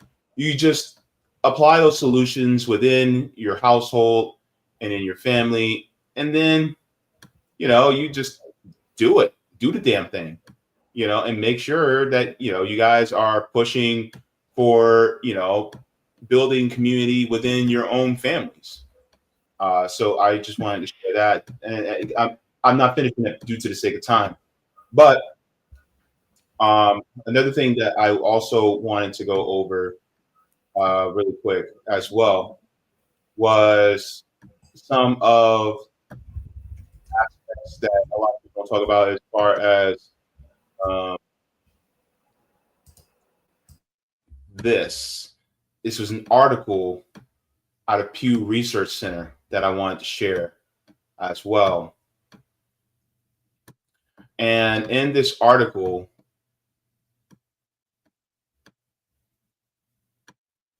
it says here, a majority of young adults in the U.S. live with their parents for the first time since the Great Depression. And so now we're being forced to have to move back in with mom and dad or our parents. And so that's something that a lot of people don't consider. And so it says the share of 18 to 29-year-olds living with their parents has become a majority since the U.S. pandemic cases began spreading early this year, surpassing the previous peak during the Great Depression era. In July, 52% of young adults resided with one or both of their parents, up from 47% in February, according to a new Pew Research Center analysis of a monthly Census Bureau data. The number living with their parents grew to 26.6 million, and an increase of 2.6 million from February. So, a lot of, younger people are having now to live with their parents. And so it just goes to show, that's why also it is more beneficial for young people to actually stay at home for a little bit longer so that they can build that, that wealth as well. And for us as a Black community, and I just got to say this, we have been pushed, the individualism has been pushed on us so much that it is in our culture, and then, for instance, if somebody is unemployed, we'll make fun of them. Remember, Tommy, you ain't got no job, man. Right? or talking about, or if you work at some place where you don't make that much, then that's a source of shame for you. So we also got to stop the shaming of people who don't make much, because we can't be classist among each other. And this makes me help. I'm sorry, go ahead. Or offer help. I mean, it's one thing to point fingers and to talk down about people and say, you know, oh, look, that person don't work. They don't even have a job, or they're, you know, just a bum or whatever. But if you're not offering any help or any you know what I'm saying? Like, look how many people were laid off during the pandemic. Yeah. And also, a point of contention that I had, and I talked about this with Lex a couple weeks back, was that a lot of Black people were saying, we're not going to go out into these protests because we're sick and tired of carrying the Democratic Party. And so we're not going to go to these protests since they're protesting Trump. And a lot of Black people said, don't go, right? Black people in independent media and on TikTok said, don't go, right? Which I'm like, all right, fine. You're tired of carrying the Democratic Party? Okay. But they're saying, go to brunch, have a movie, chill out with your friends. And I say, but wait, why are you telling Black people to stay home when we could be organizing amongst each other instead? Because here's the thing. You may not want to go out there and march with particularly all the white liberals out there that are crying about Trump. You don't want to do that. Fine. But how are you building class consciousness and solidarity among your neighbors, your Black neighbors, and your Black family members within your own community? Why aren't you building that? But Jaybe, this is why I said before about the whole stay home thing, which I don't agree with. And the reason I don't agree is because staying home means that you're not going to be voting on ballot measures for your state that will directly impact you. That's what staying home means. You know, I mean, I don't like the whole, well, just don't do anything. I don't like that. But you're right. Like, instead of just, oh, let's just stay at home. No, like, we should be organizing for things for our community. And that organizing should also happen outside the Democratic Party. I mean, why do we have to wait? This is the thing that kind of bothered me. It's like, it seems like, oh, let's come together, organize, which we saw this during like George Floyd, right? But then the Democratic Party gets a hold of that. And then people are like, oh, yeah, this is like, you know, the Dems are going to do da-da-da. And I'm like, and you know, they're not. You know, they're not going to help you. They're not going to change anything. So when people were saying Black people don't go to those protests, the protesters happened recently, the hands-off ones and stuff, and there weren't many Black people there from what I've seen. Okay, but the response shouldn't be stay home. The response should be, like Jaybe said, let's organize in our own way or some way, but not just stay home.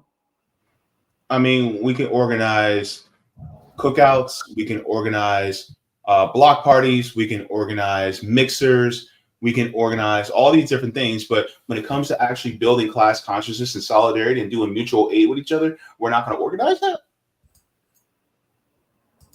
What? I thought we wanted to build community. I know. I have to go, Jaybe. Okay. It's my hard stop. Okay. What do you have going on tonight? News, of course. And then also I recorded an interview with Cenk Uygur yesterday about, and just FYI, because I think people think, oh, this is going to be like drama. Like, no, this is not about that. This is about coalition building. This is about organizing. This is about mutual aid, these types of things that were discussed. And hopefully, like, my goal with this is that hopefully that message would reach like some of his viewers so that they can realize like the only option is not just to, okay, I got to go vote for the Democratic Party. So they can realize there's other things that they can do and can participate in. A lot of people don't even know we're here. A lot of people don't know we're around. And I think people need to understand that, like, When you look at people like us, like me, Jaybe, like those of us at RBN, we're just a drop in the bucket when you compare us to the larger channel. Like we really are. We're just a drop in the bucket. So our goal when we talked about mutual aid and stuff was to make that spread, to get that to more people. Yeah. But it's hard to do that when the algorithm doesn't want you to get that out there. Yeah. In order And to move people into that spot, you have to recruit them.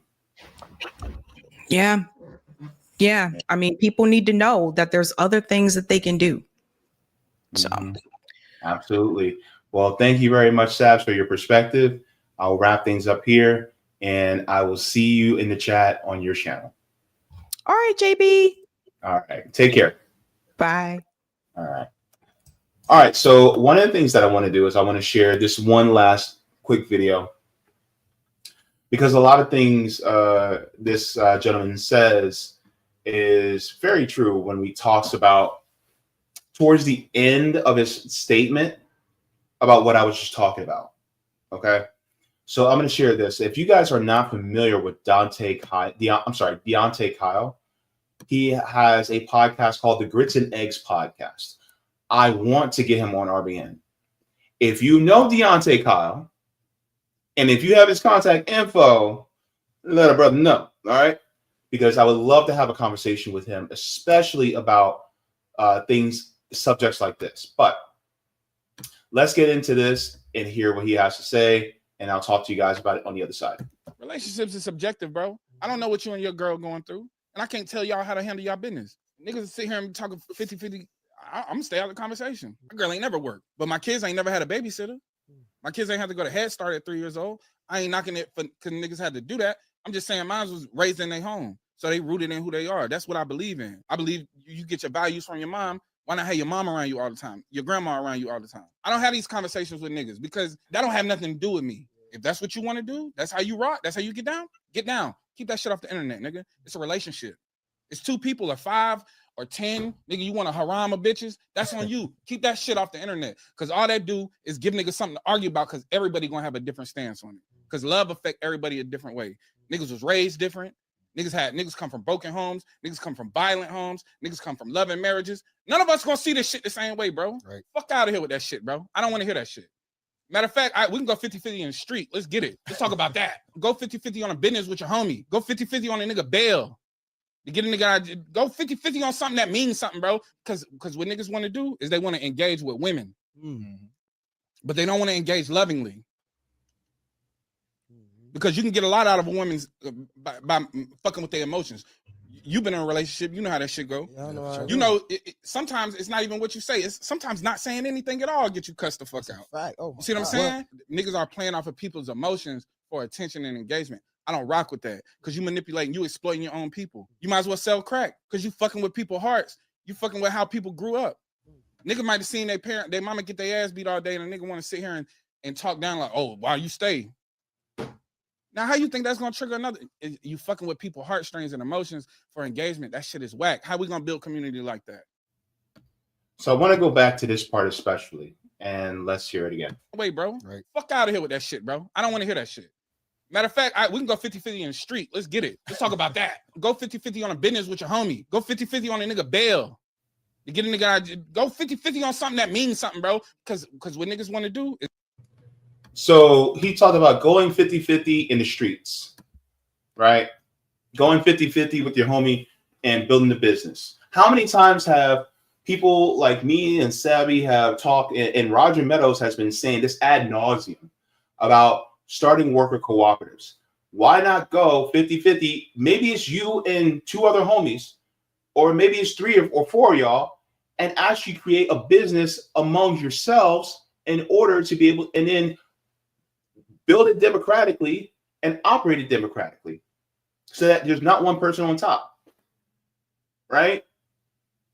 And let's start talking about that. Let's start talking about building community. And one of the things he talked about is dealing with each other lovingly. And one of the things that I wanted to address that I think is important was that Angelique said, well, they also have to be a good family. a good family, wanting to have a good family starts with how you develop yourself. Because there's always stuff that we all can work on. In order for me to be a better son, a better brother, a better uncle, right, a better boyfriend, I also want to make sure that I'm the best version of myself. And then that in turn can also influence and encourage other family members to start doing the same. And it won't happen. It eventually does. But that means that they have to see you work on yourself. And so we can't sit there and think, oh, I'm good. Because the moment you think you're good, and I'm not saying about you, Angelique, by the way, not at all. But what I'm saying just in general is the moment you think that you're good, you think you're perfect, right? And we all know that nobody's perfect, right? So we always got to improve ourselves and show people that you're improving yourself. Let people know. Talk about the books you're reading. Talk about the ways that you're trying to expand and helping out your community. Talk about it. Let people know. Let people know how you're trying to develop this positive aspect of yourself. You know what I mean? And let them see it. And then this can encourage your family members to do the same. You're working on making sure physically you're better by working out. All right, cool. Start doing it. Even invite your family members out to do it. You know, I invited my brothers, and my brothers, they may take me up on that offer. Once I am able to start going back to the gym, hey, my brothers are joining me. Cool. You know, invite my nephew, invite my nieces. If we're building our bodies, if we want to build up our minds, you know, we can talk about stuff like that too. But the point is that building community starts at home. And this rugged individualism that we have as a people, it suits us ill. And this is why we can't get to the point, the places that we need to. Now, with that being said, I have to apologize because Jaybe just got a brand new kidney. And Jaybe got to pee. I'll be right back.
And make sure you wash your hands afterwards, because that's just nasty. Anyway, so with that being said,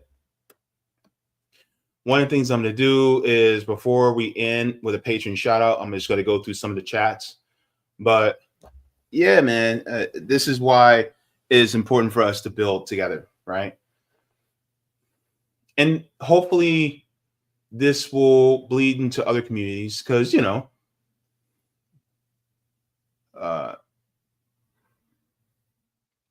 communities that we may have that may be disabled, LGBTQ, right? Within the Black community, this is some of the things I think that we need to we need to do to embrace people, to embrace us. And then on top of it, it's not just embracing us, but it's also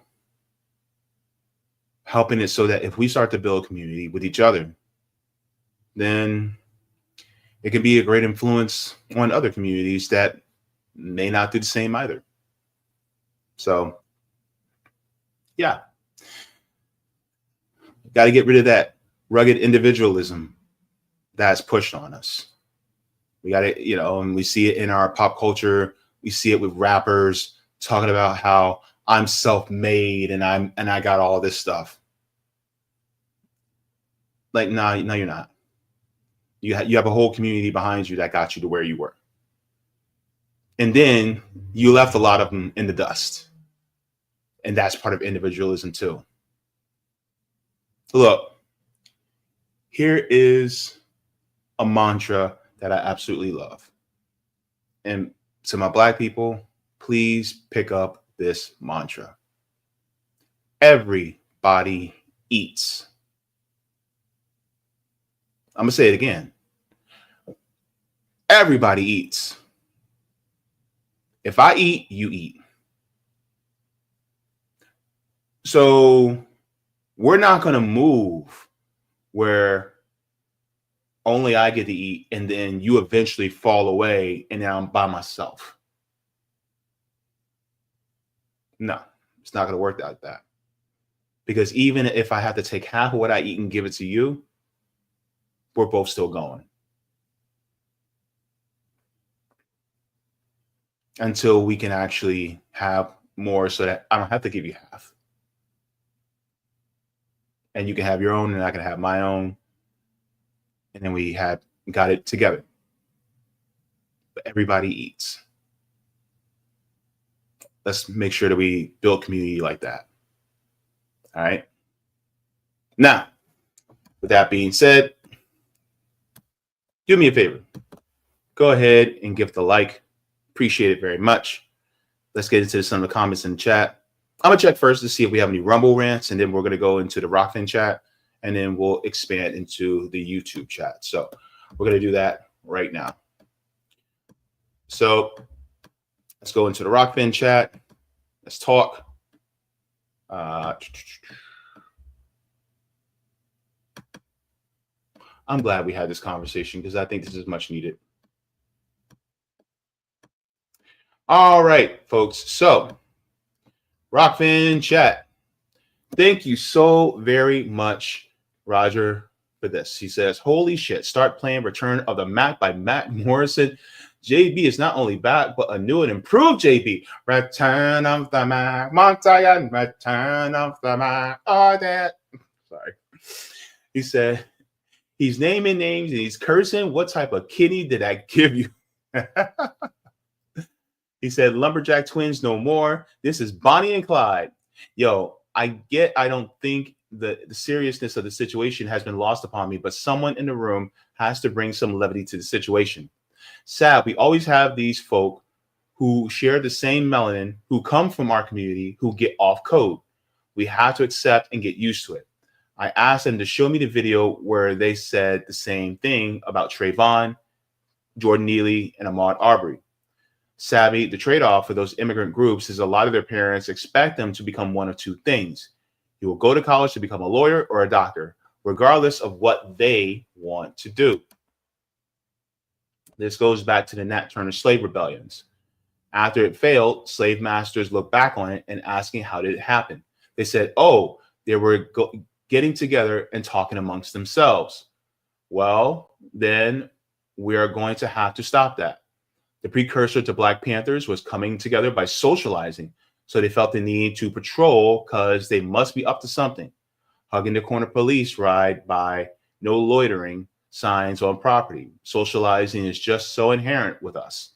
Now, I'm not making excuses for brothers standing on the corner and not moving forward. Just if you are, make it count for something like Nat Turner and the Panthers did. But then again, there's a reason why they're patrolling us in the first place, because they're afraid of that uprising. That's very true. Hey, Sabby, why are you laughing at Gina making more than Martin? See, look at that, James. Be glad you're gay. These sisters are always trying to dominate the relationship. I make all the money. I'm independent. I don't need you. They start singing Destiny's Child songs around the house. All the women independent. Throw your hands up at me. Said dancing in a brother's face. Jokes. He said, I heard a stand-up comedian say one time, how come gay dudes got money all the time? He said he couldn't figure it out. And then it came to him. Oh, wait a minute. They don't have girlfriend. Oh my gosh, Roger. Dang, bro. Dang.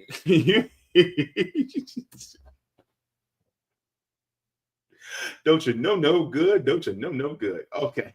All right, let me check on the Rumble to see if we have any Rumble rants. And then we'll get into the YouTube chats.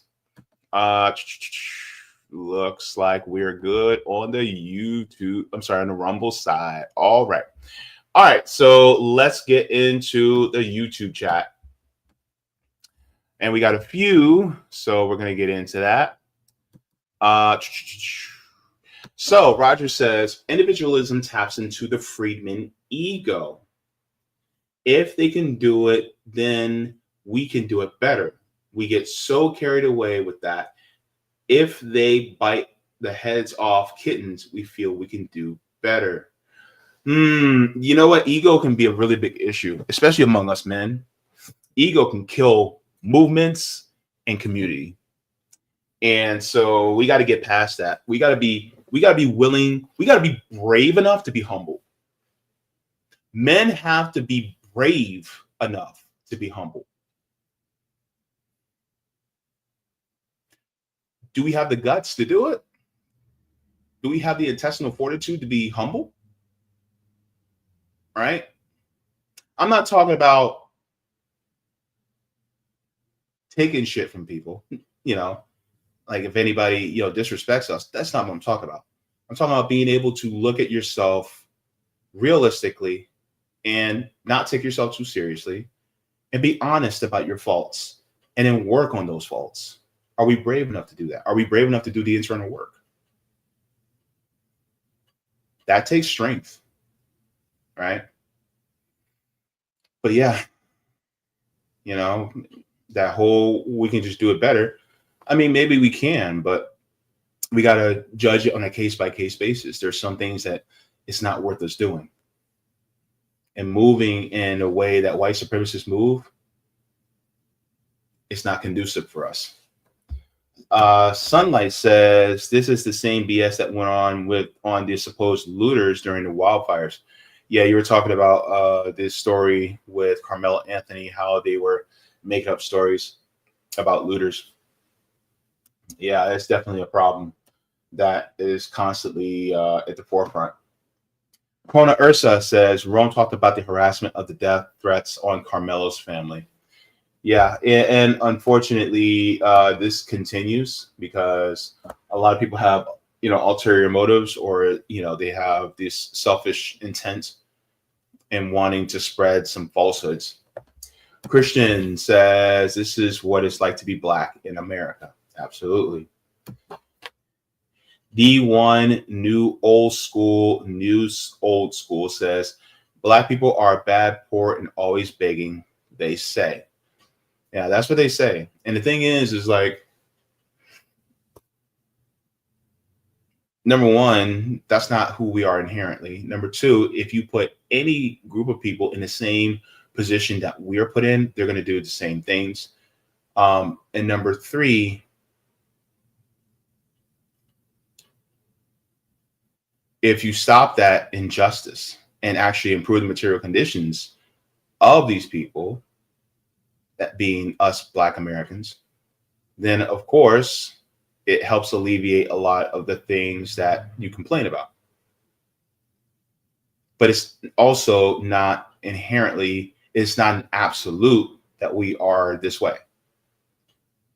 It's humans that are pushed into that position that can behave that way. We're human beings. How many times do we have to make that abundantly clear? Like, we're human beings. Some people don't want to believe it. Angelique says, I noticed that Caribbean and African immigrants don't have the same rugged individualism mindset. Right, because they aren't as conditioned to embrace it within their respective cultures. They are conditioned to have more collectivism or collectivist type of thinking amongst each other. This is why it is normal for especially like a young man that lives in Italy to still keep living with his parents right before he gets married. That's considered normal. It's considered normal in India to continue to live with your parents. It's probably that way in African countries too. To still keep living with your family until, you get married and move out. And also, this is probably why a lot of people have a lot of relationships with their grandparents and great grandparents, because, they will have that family live among them. And so there's a closeness there. John Kemper says, I never saw POC on a job application. Me neither. Sunlight says, with all their culture and family intact. Yeah.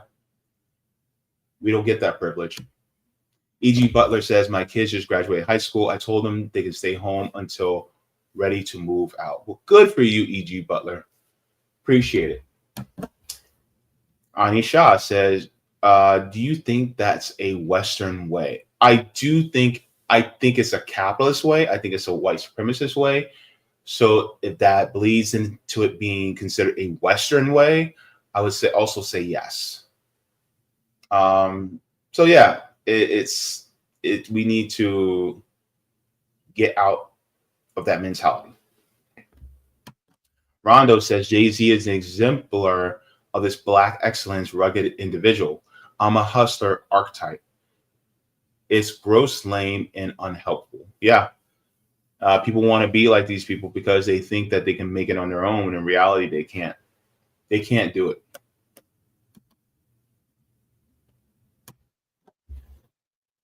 Robert YW says, unfettered individualism is the ultimate divide and conquer tool by the ruling class to control the populace.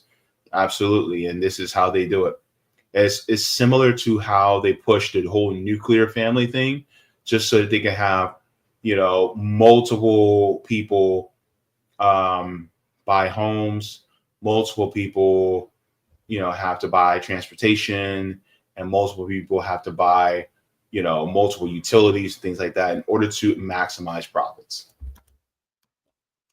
Katie Lewis, who's also part of the Orlando RBN chapter, says, individualism and distrust in humans is so ingrained in this country that people who worship a deity such as Jesus Christ think it's holy to love war, greed, and genocide. Yeah, it's sad. Especially, as of late with the genocide going on. John Kemper says, I told my children to stay as long as they want. Good for you, John. I'm sure they really appreciate that, and they'll get a lot of benefit out of it. AJ says they ensure their family members are employed by doing that. Most of them be running stores. Yeah. This is, and it's really a systemic thing, because like some of them who run the stores, they're not allowed to open stores in Black neighborhoods, in white neighborhoods, but they're allowed to in Black neighborhoods. And so they build their generational wealth off of us. Why can't we build our generational wealth off of ourselves? I think that's an important thing. Sunlight says, Black people have done that too many times and got burned every time. Yeah, a lot of us, as far as trying to own things and try to own our own stuff, think about Rosewood, think about Ocoee, think about Seneca Village, think about the Greenwood District in Tulsa, Oklahoma. We have tried to build generational wealth.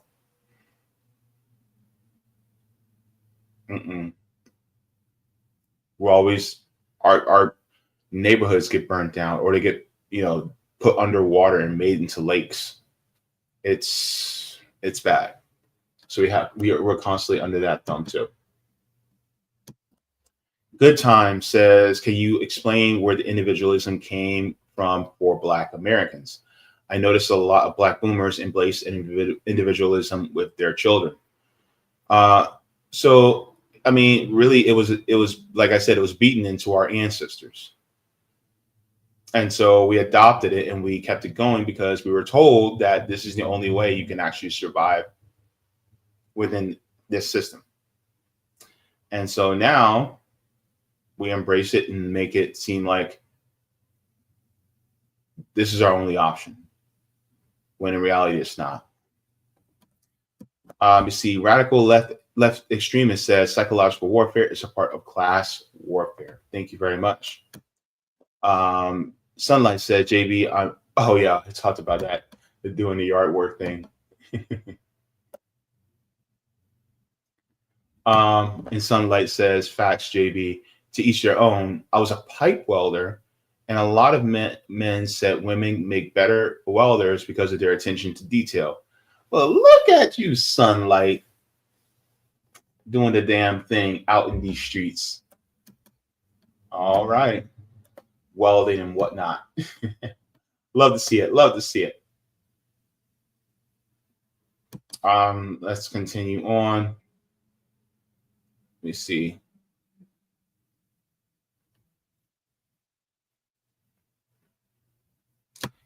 E.G. Butler says worker co-ops don't address the market problems of capitalism. You forget that each business will have winners and losers, failures. It's a flawed idea. It's better than having one person own all the means of production and the workers don't have anything. Number one. Number two, is it going to be more difficult? Yes. But at the same time, if you start growing it, then you'll start having more worker cooperatives in the line of businesses when it comes to, the supply chain. And so you can start affecting that. And that'll also have a great effect on making sure that these businesses are more, are able to thrive. And so, and the thing is about the winners and losers. The winners are always going to be the big fish. But if we can push the idea and the experience of having worker ownership and the workers actually having their own, then that will also encourage workers to want to continuously have to do the same. So the thing is that that's part of changing the system. It not only changed the minds of the people, but get them to adopt something that is more democratic instead of being in a totalitarian entity called a job where the person at the top or the small group of people at the top make all the decisions and get all the money. Thank you very much, E.G. Butler.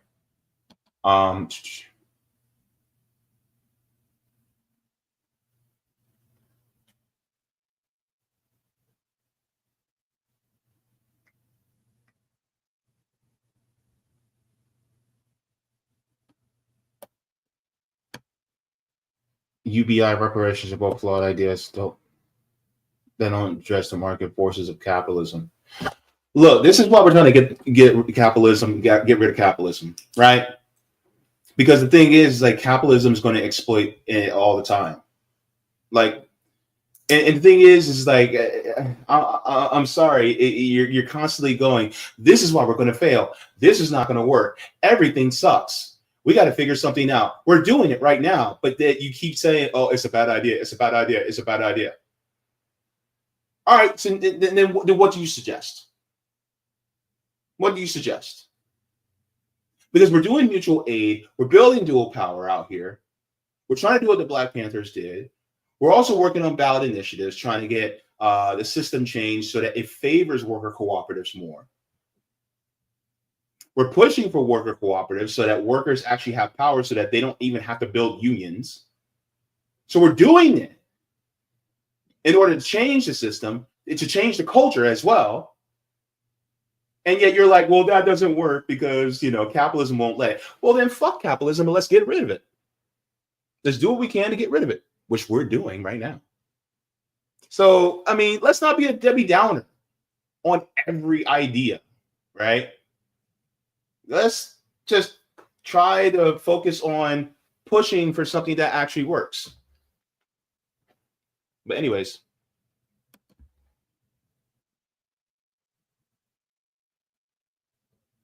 And yes, Crom, reparations is not a flawed idea. It's a debt owed. I don't care if cappies don't like it.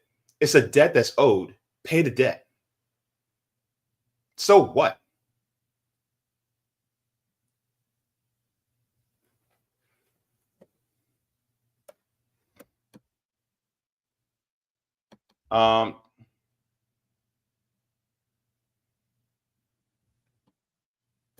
Oh, thank you so much. Peace to you, JB. I'm glad you got your kidney, man. That's a blessing. I know how it feels to face death. I got a scar on my belly still.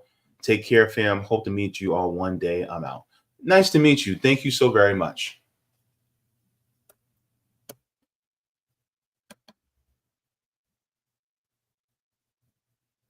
Let me see. This is also true, Angelique. Loving people from afar for your own mental health is also important. I agree. If somebody is toxic, then you have to do what you have to do, right? At the same time, we can try to improve relations among each other, however we can.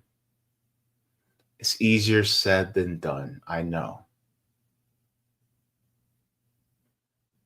But at least let's put forth the effort, right? Because this system is going to kick them as well. Let's try to build coalitions even with our own family. You know? That's one of the things I'm trying to do. Trying to encourage at least.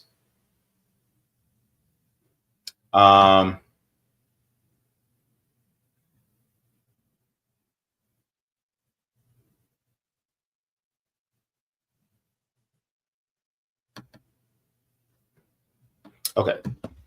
Thomas says the colonial agenda is to make everyone live as individualists in a Eurocentric society. It destroys traditional community in a sense of community. That's also true.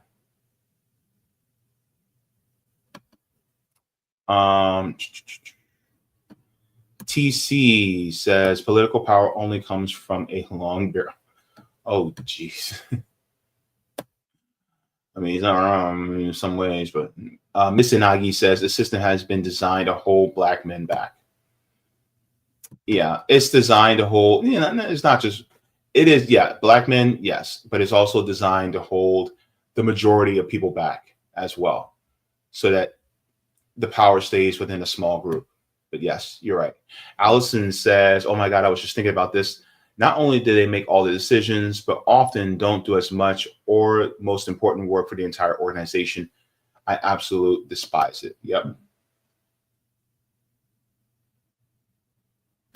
Michael Penn says, JB, how do you explain to Philip Scott about worker cooperatives when he's emphasizing Black-owned businesses? What angle would you take? Thanks. Well, do you want all Black people? Do you want more ownership among Black people? Because you'll get more ownership with worker cooperatives than you do with a traditional business.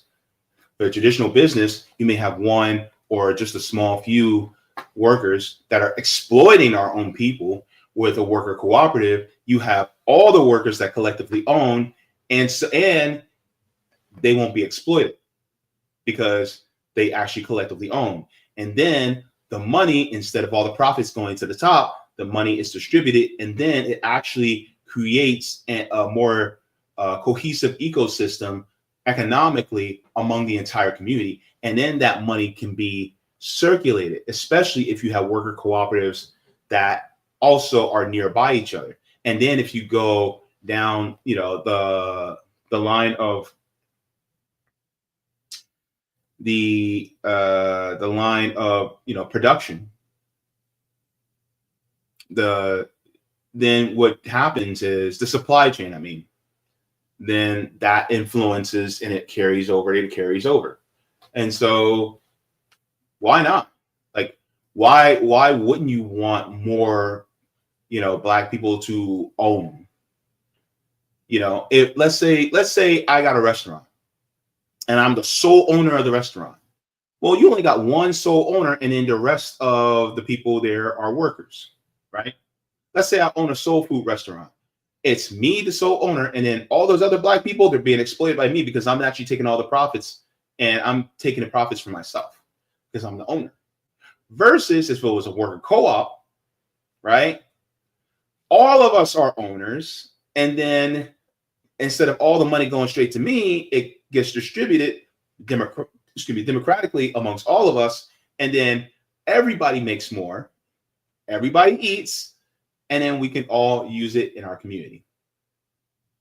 So it's actually more conducive for Black people to embrace worker cooperatives. It's just this. So that's what I would say to somebody like Phil Scott. It actually expands. It's actually more expansive, and it helps us to be able to do better as a community. All right, Roger. I know this is your wheelhouse. Oh boy. All right, let me go to that. See what y'all did? Y'all got Roger going. All right, so Roger says, I see a whole purpose. So the whole purpose of co-ops is not talk about one or two businesses to co-ops to be a small island in the middle of a sea of capitalism. No, the goal is to transition as a form of shareholder-owned corporate-based economy to a stakeholder-owned cooperative-based economy. Let me show you what I'm talking about. And he says also that balloon in the background is creeping me out every show because I keep thinking it's someone looking over your shoulder being nosy. All you got to do is draw a creepy face on it. Yeah, this balloon actually is freaking me out sometimes too. Like sometimes I'll be like, "Whoa, who are you?" And it's Roger, just one question: can I share this link in the chat because it may be due to the sake of time, I got to go. Plus, I'm gonna have to use the bathroom again soon because this kidney is working like a charm right now. But I'll read just a little bit, okay? And then if I can, just let me know if I can share the link. Because I know you put it in here. All right.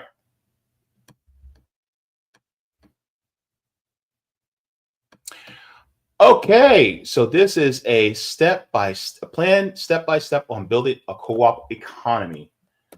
All right, so it says the president using tariffs to coerce companies into bringing back American-made manufacturing is going to suffer a few issues that you have to deal with. One, even if you bring back those manufacturing jobs, does manufacturing mean assembled only? Yet you still have to import parts. Two, all the shareholders are going to do is hire cheap migrant and prison labor to automate the jobs instead.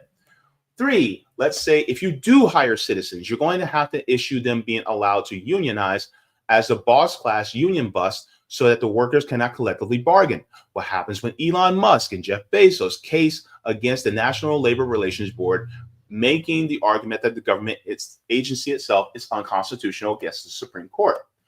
Four, what about shareholder leverage over politicians to get them to lax on OSHA, Occupational Safety and Health Administration rules, in the workplace and the EPA, Environmental Protection Agency rules and regulations? Where they allowed to look the other way as they harm the community those factories are located in, as they go through the process of either making their product or excavation of natural resources, where that practice puts communities and environments at risk. Instead of trying to bring companies' manufacturing base back home to America, the federal government should be investing in trillions of government money into starting new companies, preferably cooperatives, especially worker cooperatives right here in this country, using the raw material that we have already that we can create in a lab or grow out of the soil. In the absence of federal government doing that, I have put a step-by-step alternative of what we can do in the States. Instead of what the president is currently doing in the absence of what the president and Congress could do. In terms of investing in federal government money, here to bring back manufacturing, lock it in, protect workers in the workplace through worker empowerment. Go far and above EPA rules and regulations, where we just don't assemble the parts here, but we make the parts and the machines to make the parts here as well. We can start in the States and eventually bubble up to DC of how we can bring back raw material. And so he goes over hempcrete or hemp insulation, sustainable fabric, clean cosmetics, vegan dairy products, eco-friendly cars and planes, hemp plastic, graphene from hemp. Let me see. What else? He goes over the science of that. Lab-grown diamonds, industrial use of lab-grown diamonds. Okay. This is really, wow, this is comprehensive, Roger. Clean, reliable, and well-performed energy. And then you talk about, you know, the difference between uranium and thorium.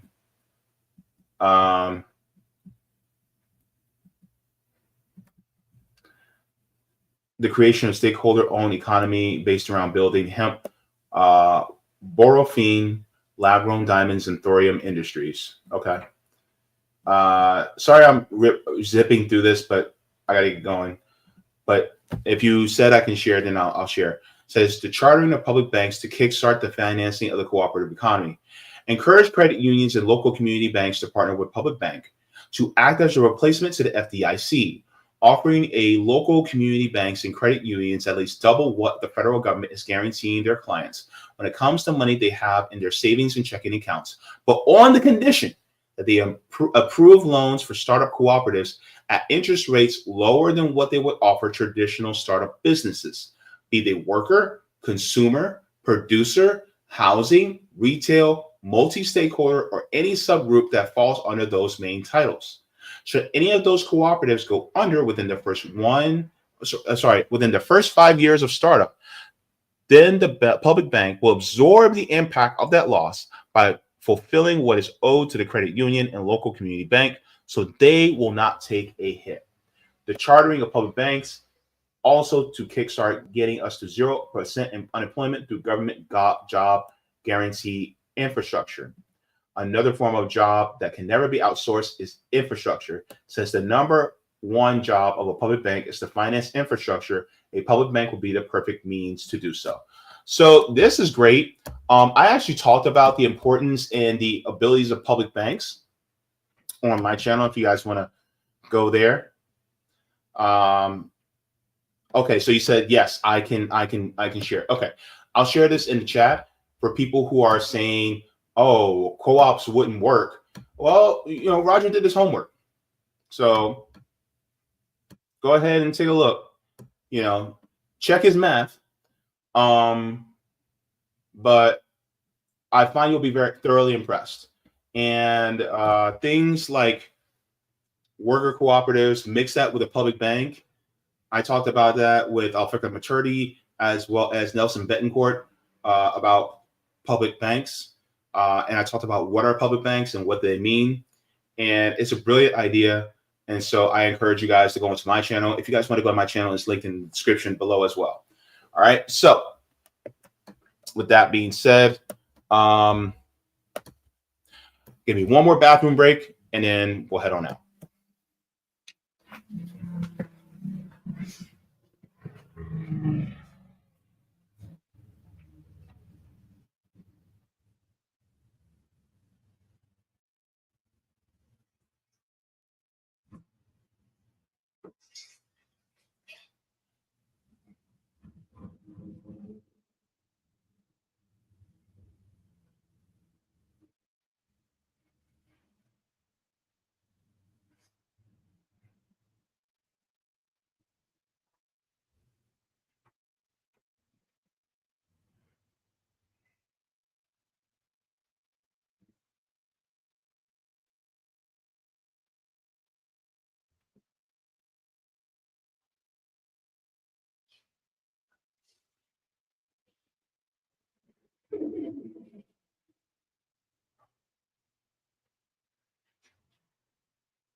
All right, everybody. So thank you for bearing with me as I'm going through this. Look, when you haven't peed in 14 years, yeah. So I'm getting used to being a normal human being again. So thank you very much for that. I know that was TMI, but everybody's like, why is he taking bathroom breaks? Well, I didn't have to take bathroom breaks because anyway, being on dialysis just, yeah, it does a number. But anyways, so let me go to this super chat really quick. Helpful Harm says, the only way to get enough power to have worker-owned means of production is a global takeover of global capitalism. Breaks is a start. Luigi Mangione is also. Oh my gosh. Oh, that's yeah. I mean, yeah. All right. So you guys got that. Pulling the string says Chinese are working on thorium. I think they are. Yeah. And yes, they definitely can be locally based. And I think that's, that's what he's focused on, mostly local anyway.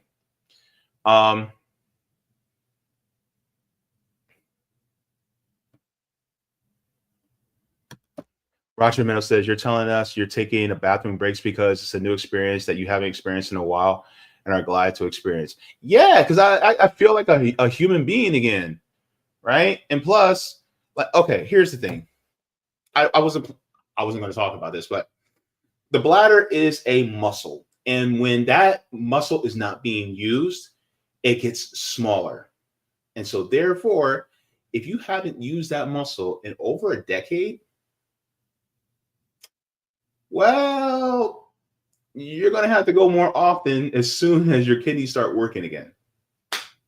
So, yeah, that's why it's a process right now. This kidney is working. It's working. Whew, my goodness. The kidney's putting in that work. Anyway, so all right, so what I'm going to do is I went over the chats. Was there anything else that was included? I don't think so. Okay. All right, thank you so much. All right, Michael Pan says, JB, how do you encourage brothers and sisters who want to be wealthy to start their own businesses? How do you emphasize to them that worker cooperatives are about sharing profits?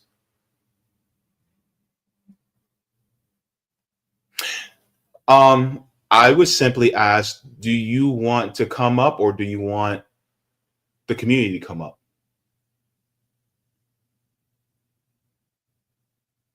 Right?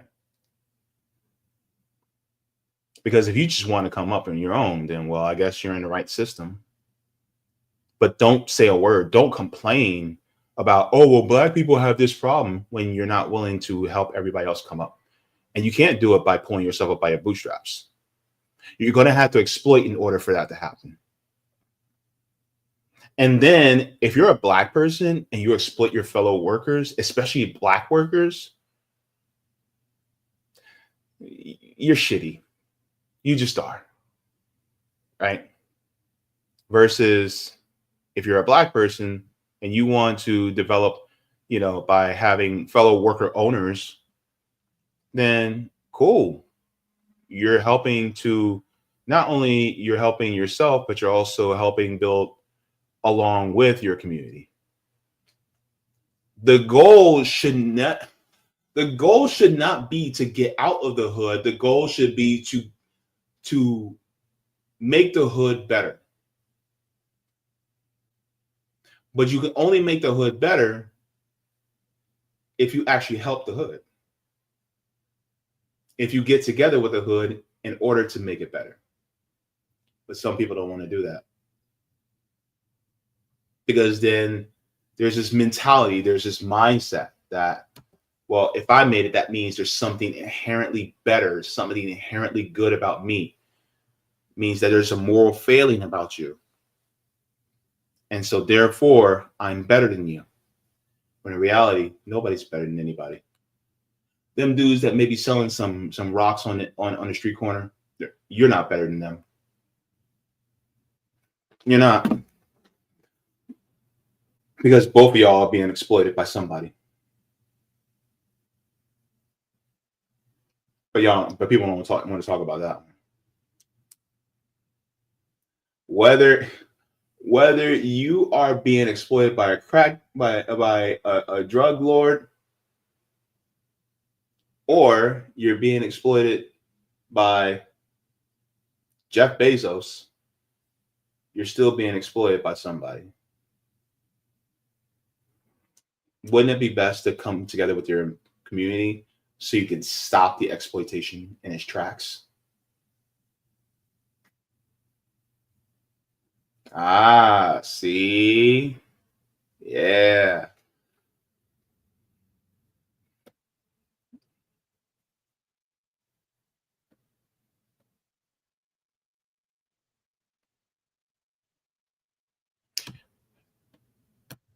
He said it's not a black business owner's fault for just trying to exist in the system.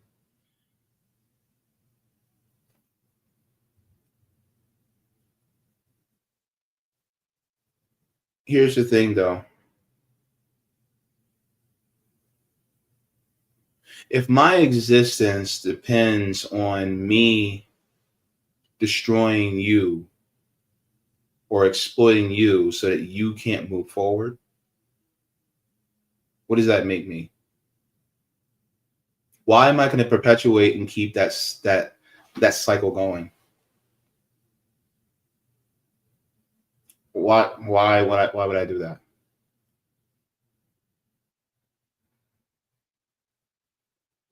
My grandmama did that. My grandmama beat my ass, so I'm gonna beat my kid's ass.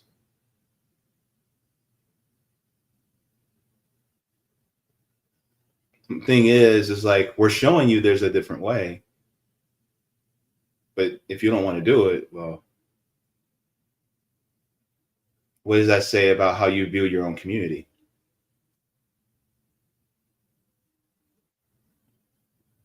You know?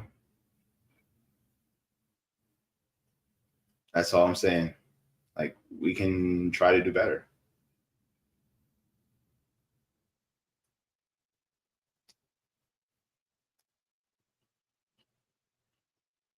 Anyways. Yeah, so let me head on out because I am way over time. But everybody, thank you so very much. And I'm going to be doing more content on RBN in my channel because I don't have dialysis anymore, which is a good thing. So look forward to seeing me more.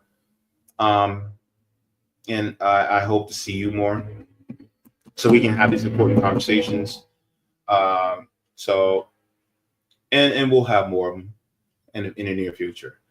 So thank you very much for tuning in. And, you know, water your plants, water yourselves, leave the world better than you found it. Do all the things if you got them. And be sure to tune in to Sabby in 30 minutes on her channel. I'm going to head on out and we're going to give a shout out to the patrons on our way out. Now, one of the things that we like to do is we like to give shout outs to patrons on Patreon because this channel would not exist without them. And so because of that, they allow us to be able to not only inform people about the systems of capitalism, about the systems of exploitation and imperialism, but also disseminate solutions to people and let them know there's a different way. And so when you come at it from when you have a better way and show people that they literally have the power, then this empowers your neighbors in order to be able to do better. And you guys allow us to be able to do that day in and day out. And to be honest with you, it means a lot. So the mission matters more than anything else. And you guys allow us to continue in this mission. So I just want to thank you guys from the bottom of my heart. And I also want to thank you guys for sticking with me through this transplant journey, because it hasn't been easy, you know, but I came across the other side victorious. So thank you guys so very much for that. And it's been awesome. As far as kidney transplants go, I'm just going to let you guys know that, yeah, this is going to be a forever thing. So with that, I'm going to be, having a lot of events happening in my life where I go to, doctor's appointments and stuff like that. But then, of course, these things kind of taper off. So in the immediate 6 months, I'll still be busy with that. But yeah, thank you guys so much for sticking with me and letting me know that you support me and that you love me. It means a lot. All right. So go ahead on out. I think you guys got the point. I'm not going to ramble on any longer, but I hope you guys take care. And please make sure to be kind to yourselves, because community starts with you. And then also be kind to others, especially because you don't know what people are going through. This world will chew people up and spit them out. And sometimes you won't even know it. They could be smiling in your face, gritting and baring their teeth, just so that they can make it to the next day. So let that kindness also be part of your community building. All right. Take care, everybody. Have a good night. Oh, Sabby. Forehead kisses. I'll see you.